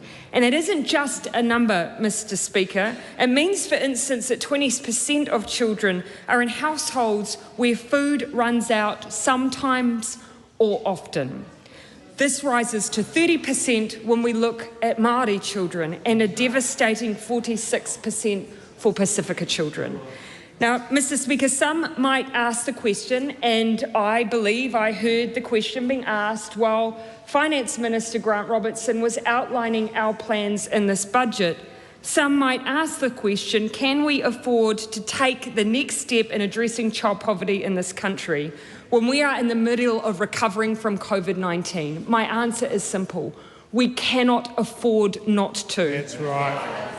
So today, we lift main benefit rates by between $32 and $55 per adult, in line with the recommendations of the Welfare Expert Advisory Group. And due to the urgency, we are beginning the increase on 1 July and completing them in April 2022.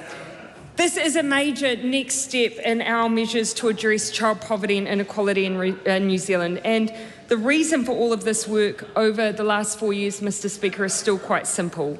We must address need in this country. And this is about the basics, the ability of someone to put food on the table, their ability to pay their power bill, Mr. Speaker, or, as the Minister of Finance said, the basic need of just placing shoes on the feet of our children. We are targeting what we need to do in New Zealand with these decisions. They are the most basic of needs, and it is the right thing to do.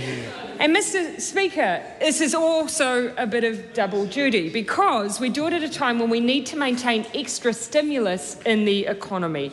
We know that lifting the incomes of those who have the least discretionary income means we'll see that effect in the economy. It will go to food, it will go to services, it will go towards the things our children need to thrive, and that will happen across the country, including in our local economies. That's right. But, Mr. Speaker, there will be some who question whether the substantial changes we make today have gone too far. And I note from some of the interjections across the other side of the House that they are amongst those who would ask that question. To them, I would answer with numbers. $315. With the changes we have announced today, that is still how much a job seeker will receive as their main benefit per week from April next year. No one can argue that we lack incentives to work in this country. We have those incentives. What we have been lacking is dignity. And that is what we are working to bring back today. And I would use another number to the opposition, and that is 30 years. That's how long it has taken to get benefits back to the rates they were before the mother of all budgets. Now, yes, we have made progress for families with children, but for those who are single or those who are couples with dependents, with no dependents, it has taken us, Mr. Speaker, 30 long years. And I say to the opposition, 20%. That is how much Treasury predicts that the number accessing a job seeker benefit and emergency benefits will fall over the forecast period. Right. And finally, our last number, 33,000, the number of children that will be lifted out of poverty. Mr. Speaker, there are a number of other changes that we will make that will make a difference to children and families in this budget. Of course, they include things like the training incentive allowance. It includes movement in childcare assistance to more low and middle income families and continuing investment in health and education. But we know job opportunities are critical too. And this is where, once again, our challenge becomes our opportunity. We have a massive infrastructure deficit in this country. That's right. When we took office, we saw it everywhere, be it public transport, be it classrooms or hospitals, or the lack of state housing. We continue to right that wrong today. Budget 2021 sees a 50% increase in the government's multi-year capital allowance to maintain momentum around job creation and to build critical infrastructure. And Mr. Speaker, if you want to see a graphic representation of what that means over the years, it looks a little like this. A significant increase in critical infrastructure, which is part of our recovery plan. It grows jobs, good jobs, up and down the country. And Mr. Speaker, I do want to dwell on one particular infrastructure challenge we inherited, and it is housing. That is why we are pulling every lever that we have. We are building more public houses than any government in decades. We are fully funding the 18,000 houses that we want to build, but also we've already delivered more than 7,600 public housing places. We have more building consents issued than at any other time in our history. We've closed tax loopholes, we've banned foreign buyers, we've extended the Bright Line test, we've introduced progressive home ownership, we've expanded support for first home buyers. And meanwhile, 1/3 of the 100,000 New Zealanders who have taken up the offer of free trades training are in the construction sector.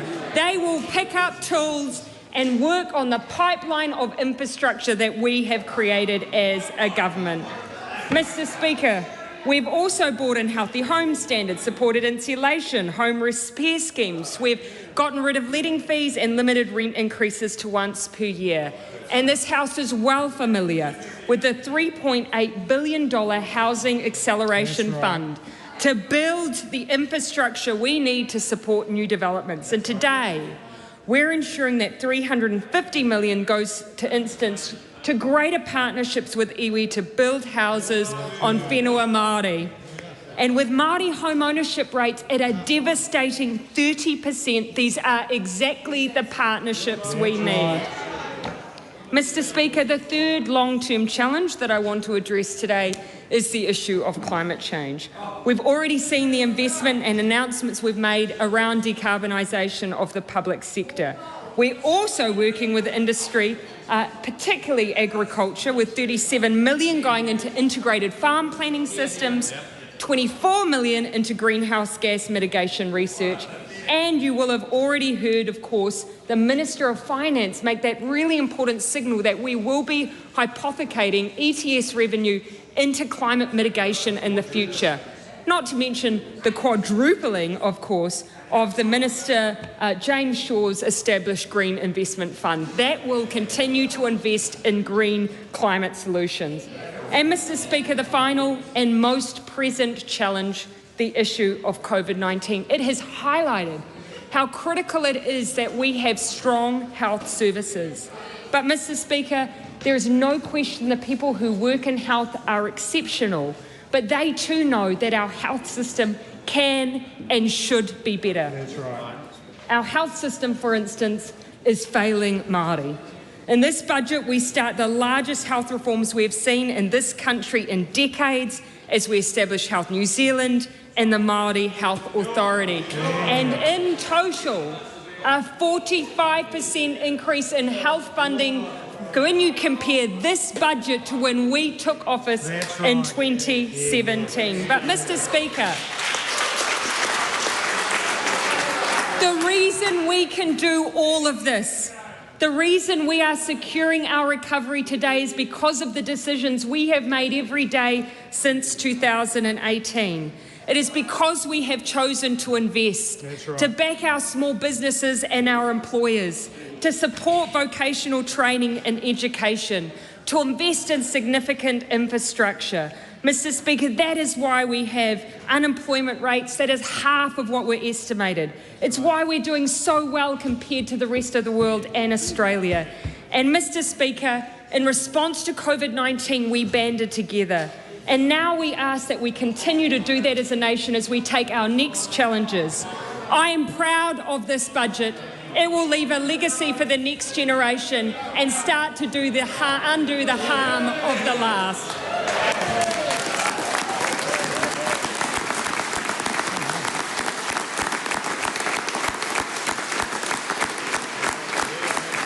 Order. Okay, and welcome back to the Herald newsroom. Recapping again after that fulsome speech from our Prime Minister Jacinda Ardern. The big news today, really, the beneficiaries, the $3.3 billion across 4 years to boost social welfare and boost benefits. Also, Grant Robertson taking a cautious path on debt and looking to get that net core Crown debt to a peak below 50%, 48.3% I think was the number, and getting us back in surplus by 2027. Fran O'Sullivan, Grant's walked the middle path as we expected. How do you think he's going to go with that? He's going to have a bit of cop a bit of flack from both sides, probably. Yeah, I think on the beneficiary side, obviously there'll be a bit of kudos to him, but at the rate inflation is starting to take off, I wonder how much that will make a difference there. And one of the big things, of course, when you talk about the top line benefit increases, there's also a range of other, cost of living, other sort of allowances around housing and so forth, which also usually get boosted in these sorts of times. So I think the impost is going to be a lot higher than expected. I would have expected to see a bit more detail around business. They had that announcement out the other day about 200 or so wealthy investors coming into New Zealand. Very little detail around that. Bit of a rushed out announcement in a sense that they had to placate business. But I think one of the things I found quite interesting philosophically around this budget is this new social security insurance scheme. Sure. And it's been very interesting. They've talked about discussions between Business New Zealand and also the combined trade unions on the score.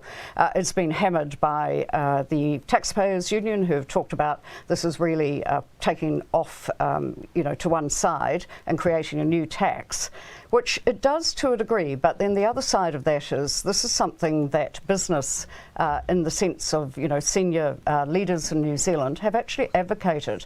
I went to Copenhagen with a number of, probably about 40 CEOs a couple of years ago, pre-COVID, and one of the things we were actually quite enthused by was actually this type of scheme.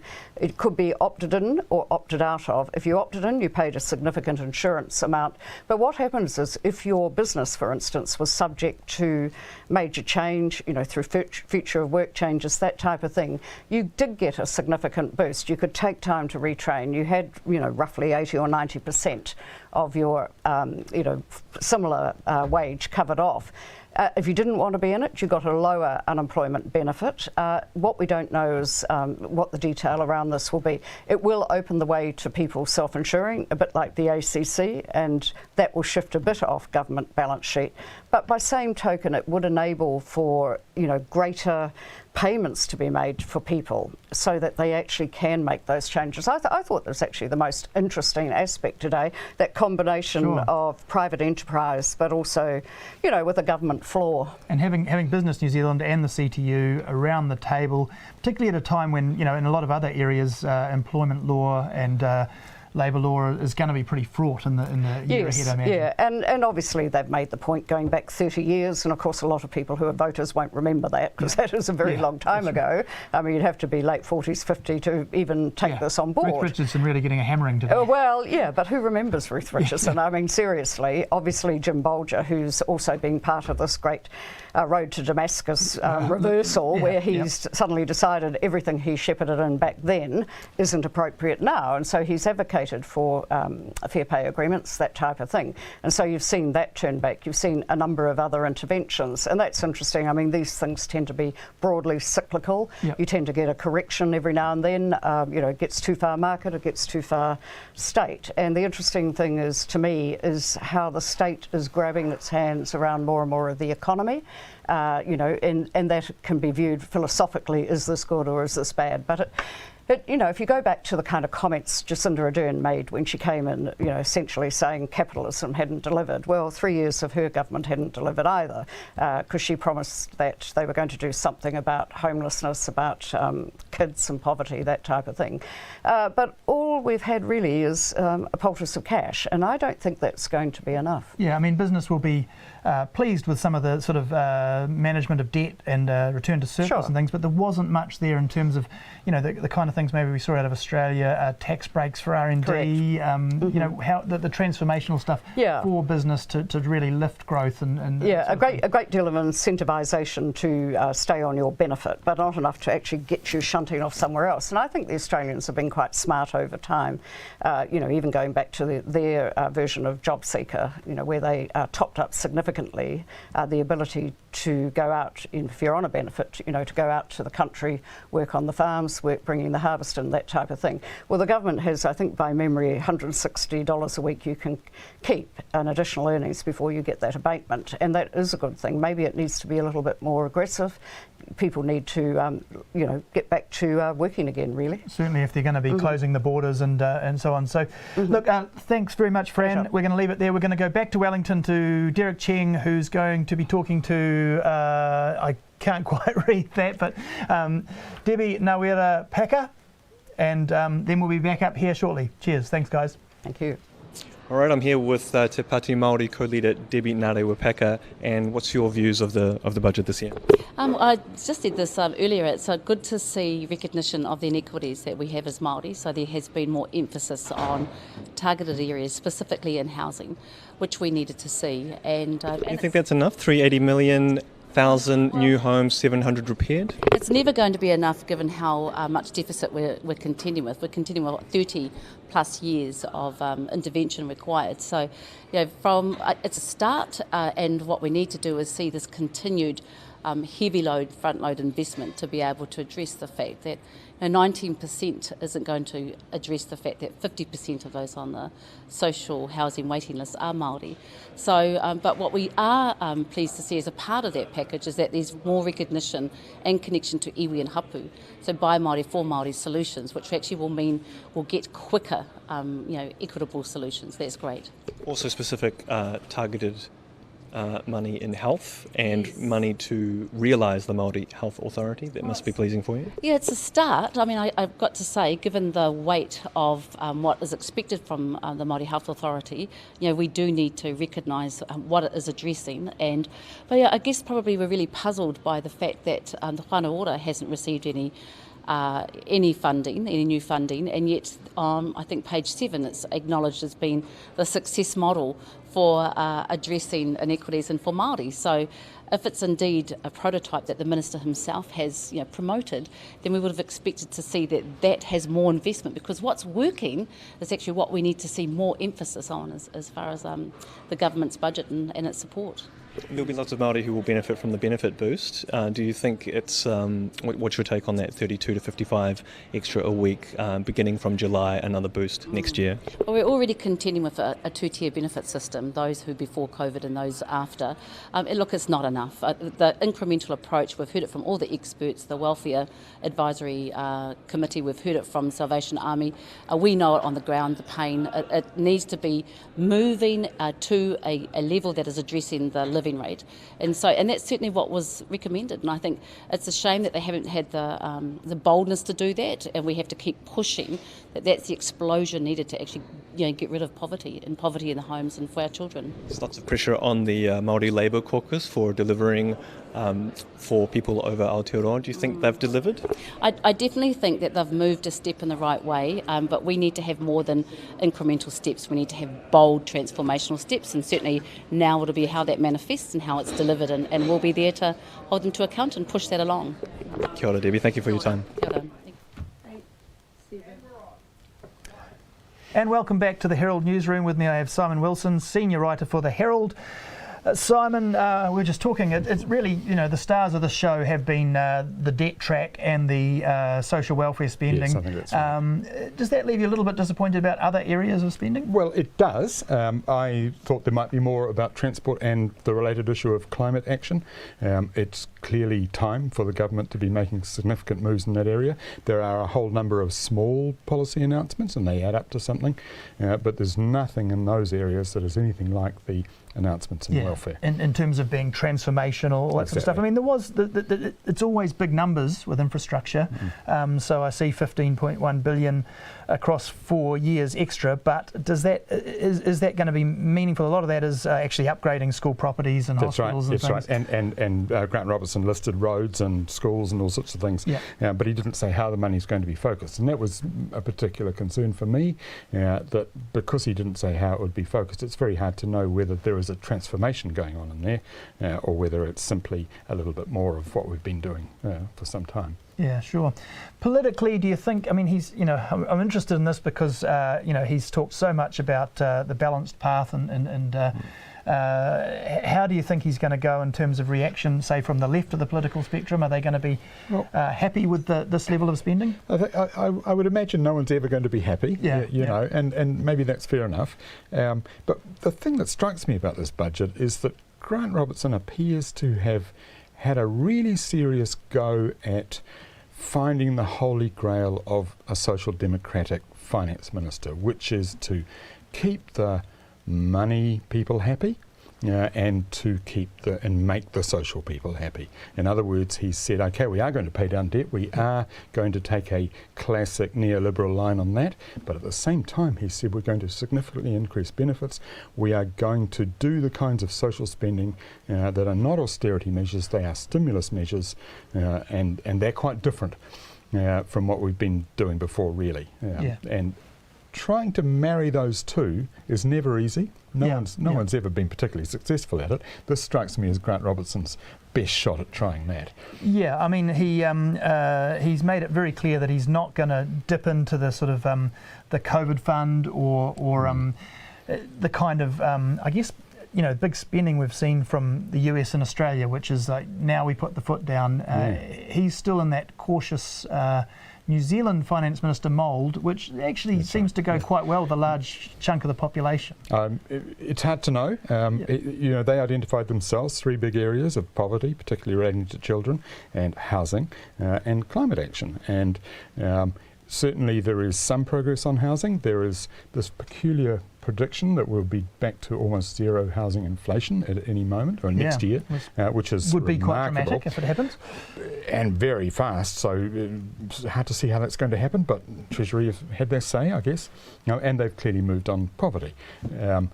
But they haven't done anything like the kinds of stimulus spending on infrastructure that you've seen Joe Biden, for example, announce, and the refocusing of the economy towards renewable energies and so on. And perhaps they are keeping that up their sleeve. It's a good opportunity now. Actually, we'll head back to Wellington.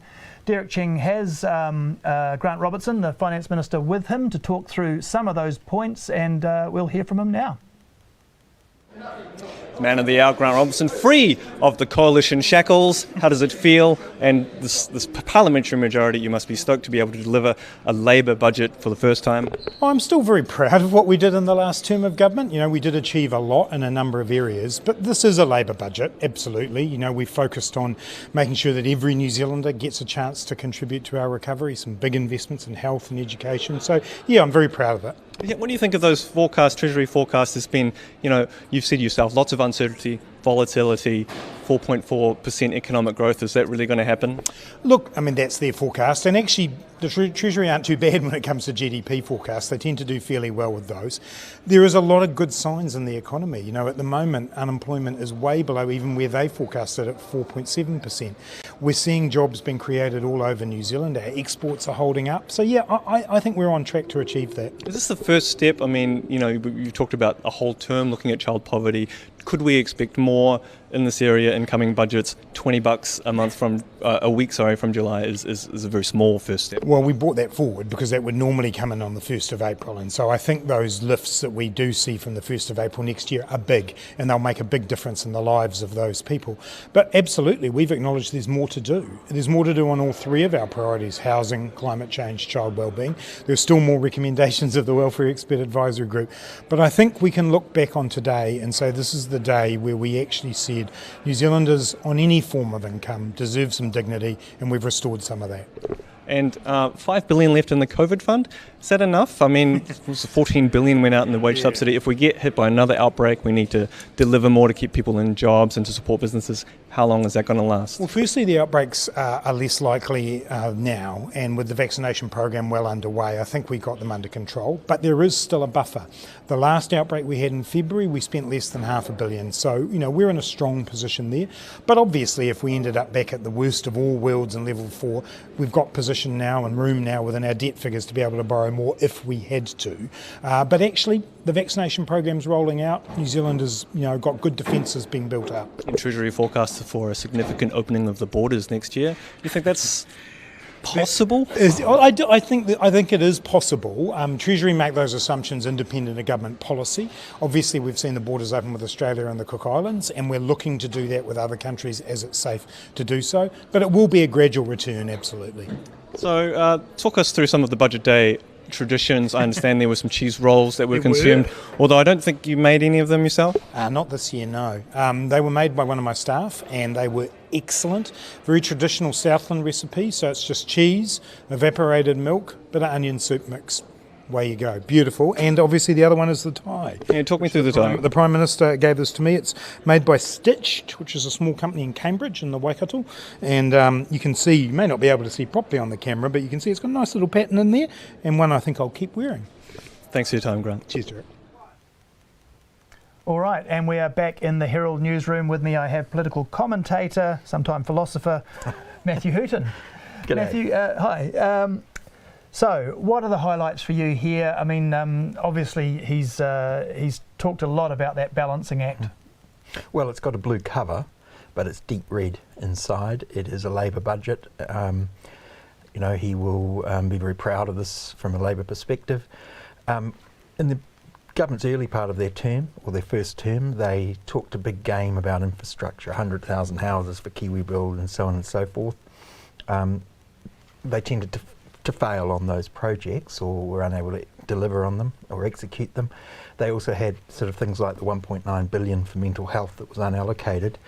They failed to allocate that. And I think what they've worked out is they, or the public service, I mean it doesn't really matter which, is not competent at delivering projects like that. So they've just turned mainly to the welfare system to deliver to one of their big promises, which is on poverty and inequality, and they've made a conscious decision that that's the thing they'll focus on, and they're a Labor government, and you can't blame them for that. Sure. So that idea of throwing billions at infrastructure, which was a big feature early on, just wearing a bit thin, and they must have realised that. Everything's at capacity, and the fact that you set up a government agency to do X, Y or Z, I mean, there's no reason to think it's going to do a bigger or a better or a faster job than the private sector, and I think they've finally worked that out. Where there is housing initiatives, for example, they're turning to the private sector in the form of iwi and NGOs. So, I think that makes sense given their failures for that and their priority they're clearly placing on the worst off, which again, what's interesting is despite all that money going into beneficiaries' pockets and the other measures they're taking, there is no real sense that consumer price inflation is going to be a problem looking ahead. There's no real indication of interest rate rises. They seem to be pretty confident interest rates are going to stay low.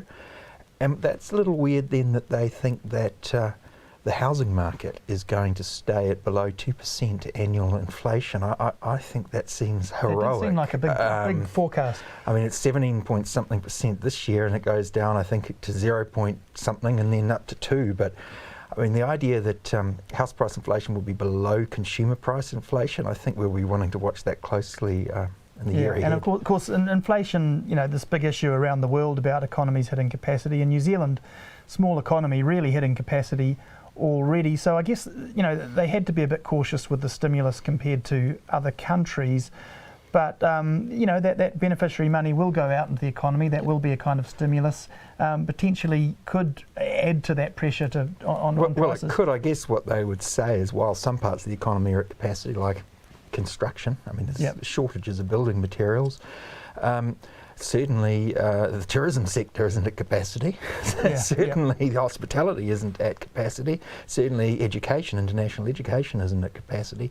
So there are areas where I suppose you could argue that at the stimulus there is still some capacity possibilities within the economy there. Sure. I mean, and they've got these other levers which are very controversial and going to be big battlegrounds around employment law, wages, fair pay agreements, and the borders and migration. So that's kind of a tap. I mean, they've got taking a fairly hard line on both of those right now, but whether they stick to that will be interesting. Whether they plan this or they're just explaining their policies looking backwards and trying to make a strategy out of random policies. You know, with fair pay agreements, putting up the minimum wage, cutting back on migration, these benefit increases and so forth, what they're clearly doing is trying to cut out low-paid workers out of this economy. There will be no low-paid workers in this economy. It will be illegal to have a low-paid worker in New Zealand.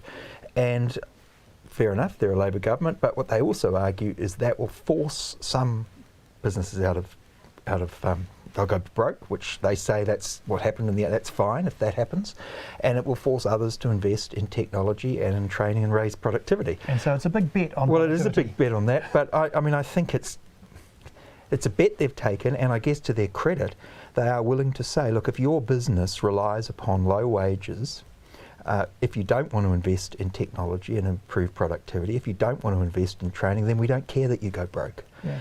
And, you know, at least that shows some backbone from a government and successive governments that have been, you know, entirely poll-driven. It's the first time we're sort of seeing a hard line. Yeah, so do you think, that. just finally, I mean, obviously business had fairly low expectations from this budget, other than maybe that fiscal path, but that, you know, one thing I did hear was wanting to see a plan and hear more of a plan. Do you think there's a plan starting to emerge? I've always wondered whether there was one and they just didn't want to talk about it because they knew business wouldn't like it. No, I don't think there's a plan. I think they can construct a plan if they choose to, depending on who they're talking to. But I think that I don't think they began in office and had a plan and they're implementing parts of it. I think they're taking advantage of the rebound from COVID, an opposition that is in complete disarray, and their strong majority to deliver things that are valuable to them. And if they're right about the economics, and it's highly contested, that abolishing low-paid wages, low-paid jobs in the economy will improve productivity. Well, I hope they're right. We'll see. Yeah. That's brilliant. Matthew, thank you very much. Cheers. Okay, we are back to Wellington. Derek Cheng, and I believe he is with Willie Jackson. Minister Willie Jackson, what are your thoughts on the budget? Has the Māori Labour Caucus delivered? Oh, I think so. You know, we prioritised housing and health. And as you've seen from the budget, we've got $380 million dedicated to Māori housing. I'm in charge of just under half of that in terms of papakainga housing and repairs. On top of that, we've got $350 million in terms of the infrastructure, the Housing Acceleration Fund. So it's a drop in the bucket, though, isn't it? I mean, Māori home ownership rate is like below 30%. Well, it's like 100 times more than what our people have got with previous Māori Party, National Party affiliations. So, you know, if you want to check on where targeted funding was a few years ago, you'll find that it's, they used to average about 180 to 100 million a year. The Māori budget this time is over $1 billion. So that's, I know our people are very pleased with that. We're tracking at a much different rate than we were before, as well as that $242 million for our new Māori Health Authority. So, nothing for whānau order. Why is that? Because we've decided that we're going to put all our efforts into the Māori Health Authority. Whānau order is part of that. So, and whānau order got a really good rise last year. So, if you look at it in the health area and the housing area, we're talking $750 million. So, I'm pleased with that. In Māori broadcasting, I picked up $42 million, which is more money than they've had in the last decade. Got $150 million in terms of kohanga reo and looking after, in terms of Māori education, I should say, and of course prioritising kohanga reo right across the spectrum. Why did you think that the media was a priority? Māori media is incredible priority because it has huge influence in terms of what happens today. As the Herald well knows, it's it's an area that people underestimate. So for me, Māori media or the media is an integral part of Māori development. And so we have to support Māori TV, support Māori radio, Māori language broadcasting and broadcasting in English so that our stories are told, because we don't always trust how mainstream reflects our side of things. Willie Jackson, thanks for your time. Kia ora. Kia ora. Okay, and welcome back to the Herald newsroom. We're actually standing by now for the Prime Minister's stand-up, where you can expect to see her get a grilling from our fine people in the press gallery. Just looking back at those highlights again, you know, what stands out at both ends of the spectrum really is that this is a big spend on beneficiaries and social welfare to really alleviate some of the hardship and poverty we're seeing at the bottom end of the social scale, and also still an effort by the Finance Minister to stay on the fiscal debt track. That's it. We are going across to the stand-up now to hear from the Prime Minister. The authority. You know, we've now brought in Tā Mason Drury to help us with some of the fundamental design of the authority, but please do not assume that this is the substantive funding for the work of the authority itself. House prices are scheduled to drop dramatically. Well, not drop, the rate House of price growth. Thank you, yes. You suggested it will drop dramatically. Yep. Is that what you would like to see? Are those your goals? Yes. Treasury? Yes. Well, as we've said, you know, what's been happening to house prices in New Zealand, that growth has just been exponential. And that's not good for anyone. You know, yes, for New Zealanders, this is, you know, in most cases, their most significant assets. So we don't want to see the value of their house bottom out, but nor do we want a situation where it's simply inaccessible to buy a house. You can see on page 13 what's forecast to happen. What we see is the growth in house prices is looking to come down by June 2022 to just 0.9%. And of course, with the changes we've made, that's exactly what we'd hope to see. And you'll take action to make it happen? Well, certainly this is based on the decisions the government has taken, and this is now Treasury's estimates is what will happen as a result. Prime Minister, Barry, and then I'll come to you, Henry. Prime Minister, how do you think the large number of National Party voters that came over to Labor at the last election will view this budget? You know, I think, Barry, they see need in the same way that we do. You know, and regardless, I think people see the cost that poverty brings to bear, not only on children and their families, but on the wider economy. I think everyone in New Zealand, regardless of how they vote, want to see our children thrive. They want to see them do well, and they want to see them fulfil their potential. And what we've done here today is actually about trying to do the very best by children in New Zealand. When you think about the fact that what we've done is actually only taking us back to the levels that we saw in the 1990s, you can see just how far behind we'd allowed those rates to fall. The other point I'd make is actually even with these changes, we're still, in many measures, a bit behind even where Australia sits on some of their benefit measures, as best as I can compare. You've made quite a lot of changes to the job seeker benefit today. Yeah. But are you actually intending to mostly make that benefit almost obsolescent with the unemployment insurance? Is that largely going to replace it? So it's a good question, but of course, what social insurance is intended to do is to stop economic scarring at a time where, particularly when you see large-scale events like global financial crisis or the Christchurch earthquakes or indeed COVID-19. Then when you see large-scale job loss, of course, there's individuals who have built their lives around having a certain level of income, and so the scarring from that can be traumatic.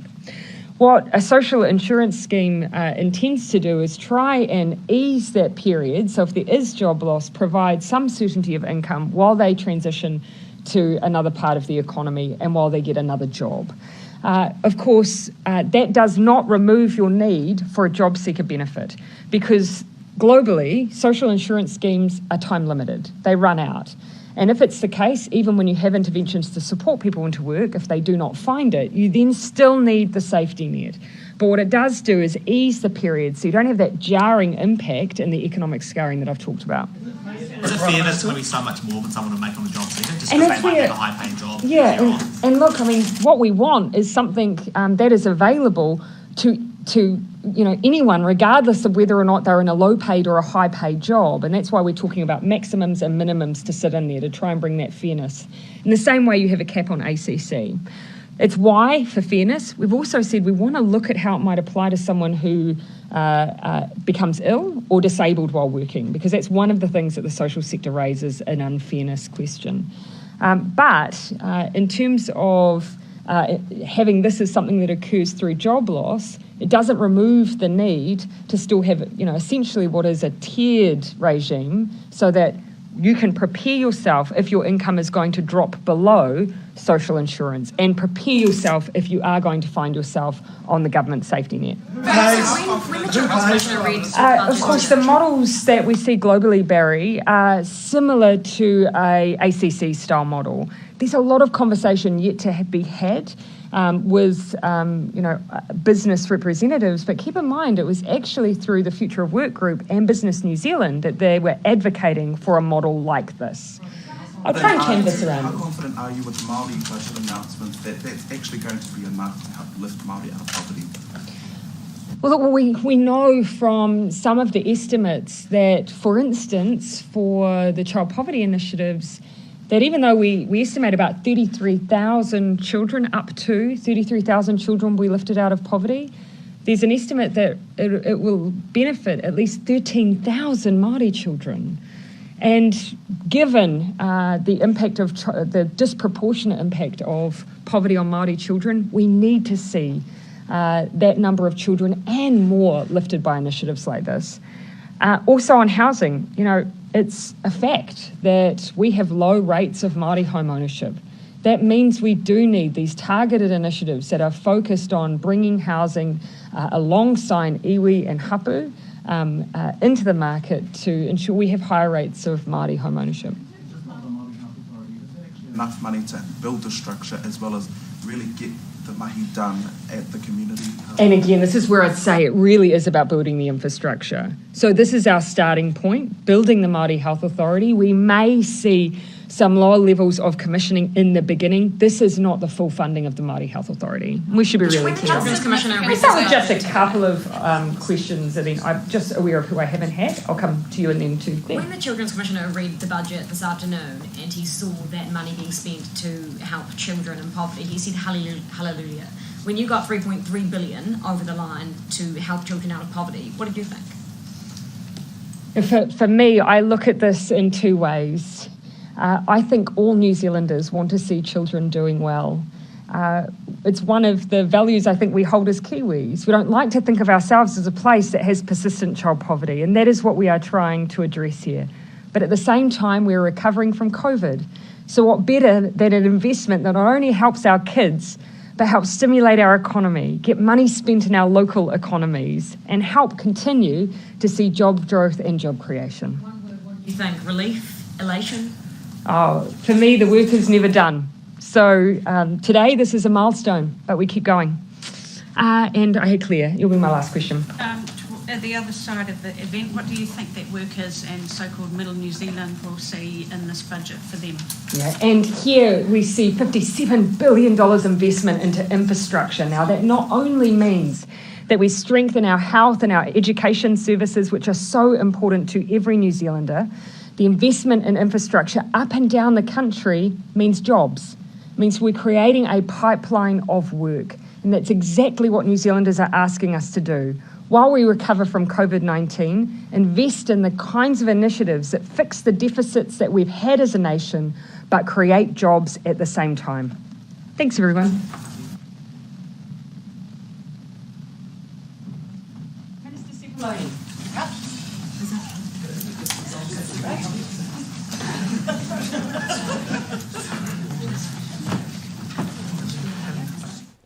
Okay, and welcome back to the Herald newsroom. One last time, we're wrapping up here before heading back to Wellington to hear finally from Judith Collins in response to today's budget. Recapping again, really the two stars of this budget show have been the $3.3 billion across 4 years for social welfare, lifting those payments to beneficiaries by up to $55 a week, and the debt track, getting our debt under control, below 50% of core Crown GDP, core Crown debt to GDP by 2025, and also getting back into surplus by 2027. So that's it from us in the newsroom. I'll just leave you with this thought, because the economists are starting to crunch the numbers, and one of the things they are saying is that the assumptions made by the Finance Minister and by Treasury for growth over the next few years are very conservative. So what I would say is, when you look at this budget, remember that it is not election year, and that there may well be built into the forecasts here scope for more to come in terms of spending and debt reduction in the next couple of years. I'm Liam Dan, thanks for being with us, and we'll now cut down to Wellington for Derek Cheng's chat with Judith Collins. Cheers. National Party leader Judith Collins, what did you make of that? Oh, the budget I thought was a bit disappointing. Clearly they had to put up benefits because of the fact the cost of living has gone through the roof, but I thought disappointing because there was actually no plan for the future around getting people into work, getting the economy absolutely going around technology, R&D, all these sorts of things. I thought they had some real disappointments. A particular thing I was a bit annoyed about, and that was around the stopping after a year, the extra training that we always brought in for prisoners when they leave prison to get them into work. So that apparently that's only a year now. The other thing I thought was really disappointing is enormous amounts of money, $500 million spent on restructuring the health system in a time of a pandemic, and at the same time only $220 million for Pharmac for drugs. I mean, that's just ridiculous. We need to have some decent funding into Pharmac. And how much would you put into Pharmac? Quite a bit more than that. In the election we campaigned on, we said $280 million, but actually what's clear is that as these new technologies come along, as medicines come along, there are some things that we could be a bit more open about. I just look at their budget and I think, they do what they can with what they've got, but when people look to Australia and they see the drugs that they can get on their equivalent, they wonder why not us. Do you think that it was right to put up benefits? Well, I think they had to. There's no choice as I saw it. The cost of you wouldn't reverse that? No. Look, the cost of living has gone through the roof. Anyone who goes and does their own shopping at the supermarket can tell you that. It's really clear that costs have gone up. And in the wellbeing report, child wellbeing report, or whatever it's called now under this government, in the budget, I think it's about page 32 or 33, there's a clause in there that says that acknowledging that the costs of living have gone up, and it says particularly rent, food, inflation, because we are now starting to get some inflation, particularly around food and rent, and of course the rent's not covered in the inflation figures, but people aren't stupid. They can see it, $100 a week extra on average for rent under this government, fewer places to rent, massive increase in social housing issues, and I actually think that it was really disappointing they didn't deal with any of that. It's very cheap to borrow money at the moment. Are you comfortable with the level of debt that they're projecting? It's quite a lot of debt. I thought the projections around debt were not as bad as they could have been, but those are only projections, and I also thought that the government has left itself very little operating allowance if we get another wave of the pandemic, or which we know lockdowns cost us around $400 million a week. Actually, by the time this happens again, it'll probably be $500 million a week. And I think the other thing is that they haven't factored in the fact that interest rates are starting to rise overseas, and we're starting to see some start of inflation coming through in the US. So clearly this will eventually have an impact here. So I didn't think they really took that much into account. In terms of winning voters back to National, where do you think the government is vulnerable here, where you can maybe get in there and get some more support? Well, I just thought that there was nothing there for anyone who's a working person in that budget. Nothing there for our nurses, nothing there for entrepreneurs, nothing there for small business owners, nothing that's not just a bit of a throwaway. And I actually thought there's the acknowledgement having to increase the benefit rates, that's actually just an acknowledgement that they've failed on getting people back into work. We've got 200,000 people now on the job seeker or unemployment benefit. That's 200,000 people who actually are having to survive on a benefit, and then we've got 360,000 people now getting their accommodation costs topped up by the taxpayer. That's not something to be proud of. What did you like in the budget? Was there anything? It was hard to find anything I particularly liked. I thought 57 billion in infrastructure spending? Well, nobody believes it though, do we? I mean, honestly, it's like my speech, I laid out some of the big promises that had been in the last three budgets, and almost nothing had actually been done. I mean, you can say what you like about infrastructure, and we believe in infrastructure and technology as well. What we heard is that they're going to spend a lot of money getting prefabrication or whatever it is, pre-made bits of trains put together like Meccano sets in Dunedin. Well, I don't think that's going to win them any votes. Anything at all about, did you see anything about a separatist agenda? Well, it's quite clearly is that the government is saying that they're going to put $1 billion into Maori, as opposed to every other New Zealander.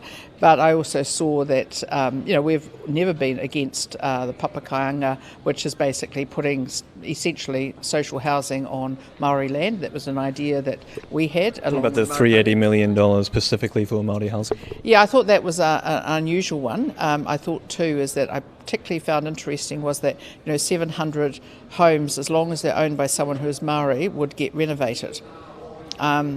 I thought, I'm not quite sure how that works, and just what the detail. There is a need there, though, isn't there, surely? It's true for a lot of people. I thought there's plenty of people who would say, actually, I wouldn't mind getting some renovation on my house too. So I thought that was without detail. Do you know what I'd say to Maori? If you're putting your hopes into this budget, don't. Because these guys simply can't deliver. It doesn't really matter what they promise, they simply can't get stuff done. Need a bit of a home renovation, do you? No, I'm thinking of all the people who are sitting around saying, well, they'll be saying, what about themselves? So I didn't see much there, and I don't even know what the detail is because it wasn't available in the budget as to quite how that worked. And as I said, look, last budget they promised all these massive shovel-ready projects that they were going to do, and I think from now 20,000 jobs to 10,000. Yeah, they said that, and it didn't happen. So I wouldn't take much notice of it. Judith Collins, thank you for your time. Thank you.